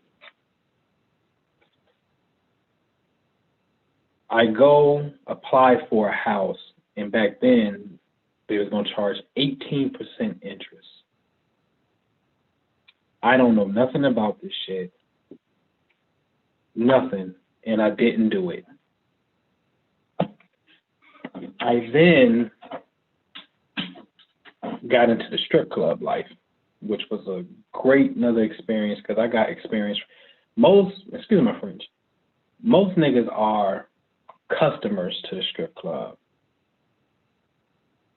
I pride myself, and I do, I pride myself in having enough business savvy to have been a manager of a strip club, which means when you're coming to see these women, I'm getting paid off of it, bro. That's a whole nother angle, okay? So I started a different business venture and got sidetracked for some years and didn't come back until 2017 that I had this epiphany. So that 17 years have passed before I made a decision to follow real estate. Now, here is what really gets me. The house that I got approved for is 2 streets over, directly. One street, like a couple houses up is the corner, and then 2 streets over on the corner was the house that I actually bought on my first deal from being approved 17 years prior. And now I feel like I'm 17 years behind the ball. And that's why I'm not fucking around. And I'm a fanatic now. Because I touched this at 17 years ago when I was 23. And I put it down and didn't follow through. I would have already been rich, right? So I just had a real awakening of I can't die this way. If I die today, would I be satisfied? And the answer is no. And I had to get clear on what can bring me my desired results. Now, some people would tell you, go do the thing you love, and that's fine if you know what that is. Guess what, April? Did I love real estate when I never made a dollar from it and I had to figure it out? No. I knew it can bring big numbers. Guess what, April? When I started getting checks from real estate, you know what happened? I fell in love with the money. I fell in love with the benefits of it. And now I do it. I didn't do it because I loved it first. It didn't work that way for me. I worked it and saw the results of it and said, wait a minute, the payoff is way more than the effort that I'm putting in. Way more. I love this shit. What, especially wholesale. What? Lady, I'll pay you $50,000 for this house. Okay, yeah, I'll sell it to you for $50,000. We go in contract. Okay, I'm gonna give you this $50,000 1 month from now on December the 4th, okay? And she said, yeah, cool. Pay me my $50,000 on December 4th. And then I make a phone call and be like, yo, I got this house. You want it for 65? Because I know it goes for 65. Oh, hell yeah, I'll take that one for 65.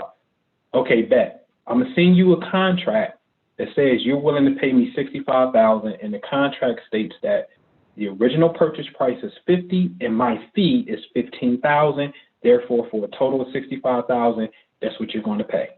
Okay, yeah, because I'm gonna pay $65,000. Bet. I take the first contract, the second contract. Guess what? I don't even gotta physically meet people. I send this shit through DocuSign, and I don't even have a physical meeting. Take these 2 contracts, send them to the title company together. Title company run the search. Everything's good. Y'all ready to close? They give it to buyer. Buyer, you got the money? Yeah, I got the money. Okay, wire it over. Seller, how you want your money? You want to check? Come to the office and do it? Oh, no, you can wire it to me. Okay. I'll send a notary to your house, sign these documents and whatnot too. You ain't got to leave your house no more. Nobody's leaving their house no more, right? Wire the money up. No, I got your $15,000. How you want it? Bro, bring me the check in my hand because I was collecting my checks at the time. Put it in my hand, right? Bam, I just made $15,000 just by getting a house in contract that I agreed to buy it. I fell in love with the money, April. I ain't fall in love with the game first. I fell in love with the money that the game brung. It's like, yo, the trade-off is phenomenal. I love this real estate shit. That's what happened. That's what happened. Real talk. Yep. All right, I'm at a good title, but it does not pay enough. I'm thinking the same. I'm 40. Gotta make yeah. So 40 is that's awakening. You know what I'm saying? 40, 41, 42. It's like, oh shit, I ain't happy. I'm 40 years old. What I'm doing changing jobs? Oh shit, this ain't cool. You know what I'm saying? So that's known as the midlife crisis point. That's a real story. You know what I'm saying?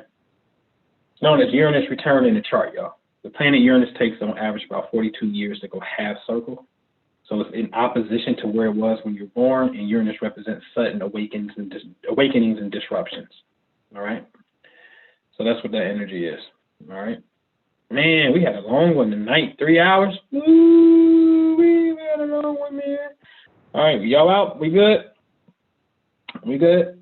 All right, man, I appreciate y'all, man. I'm going to probably eat something a little late, man, and I just want to build with you. Appreciate you, man. Get over to the website, man. Join me, The Prosperity Investment Group. The Prosperity Investment Group. Join the Family Wealth Club, man. Let's do it, man. Let's be great, and let's produce some bigger things, man, because we got some things lined up, and we should be able to do it because the God force is in us, all right? So join us, man. TheProsperityInvestmentGroup.com, Family Wealth Club, man. I'll see ya later, alligator, all right? And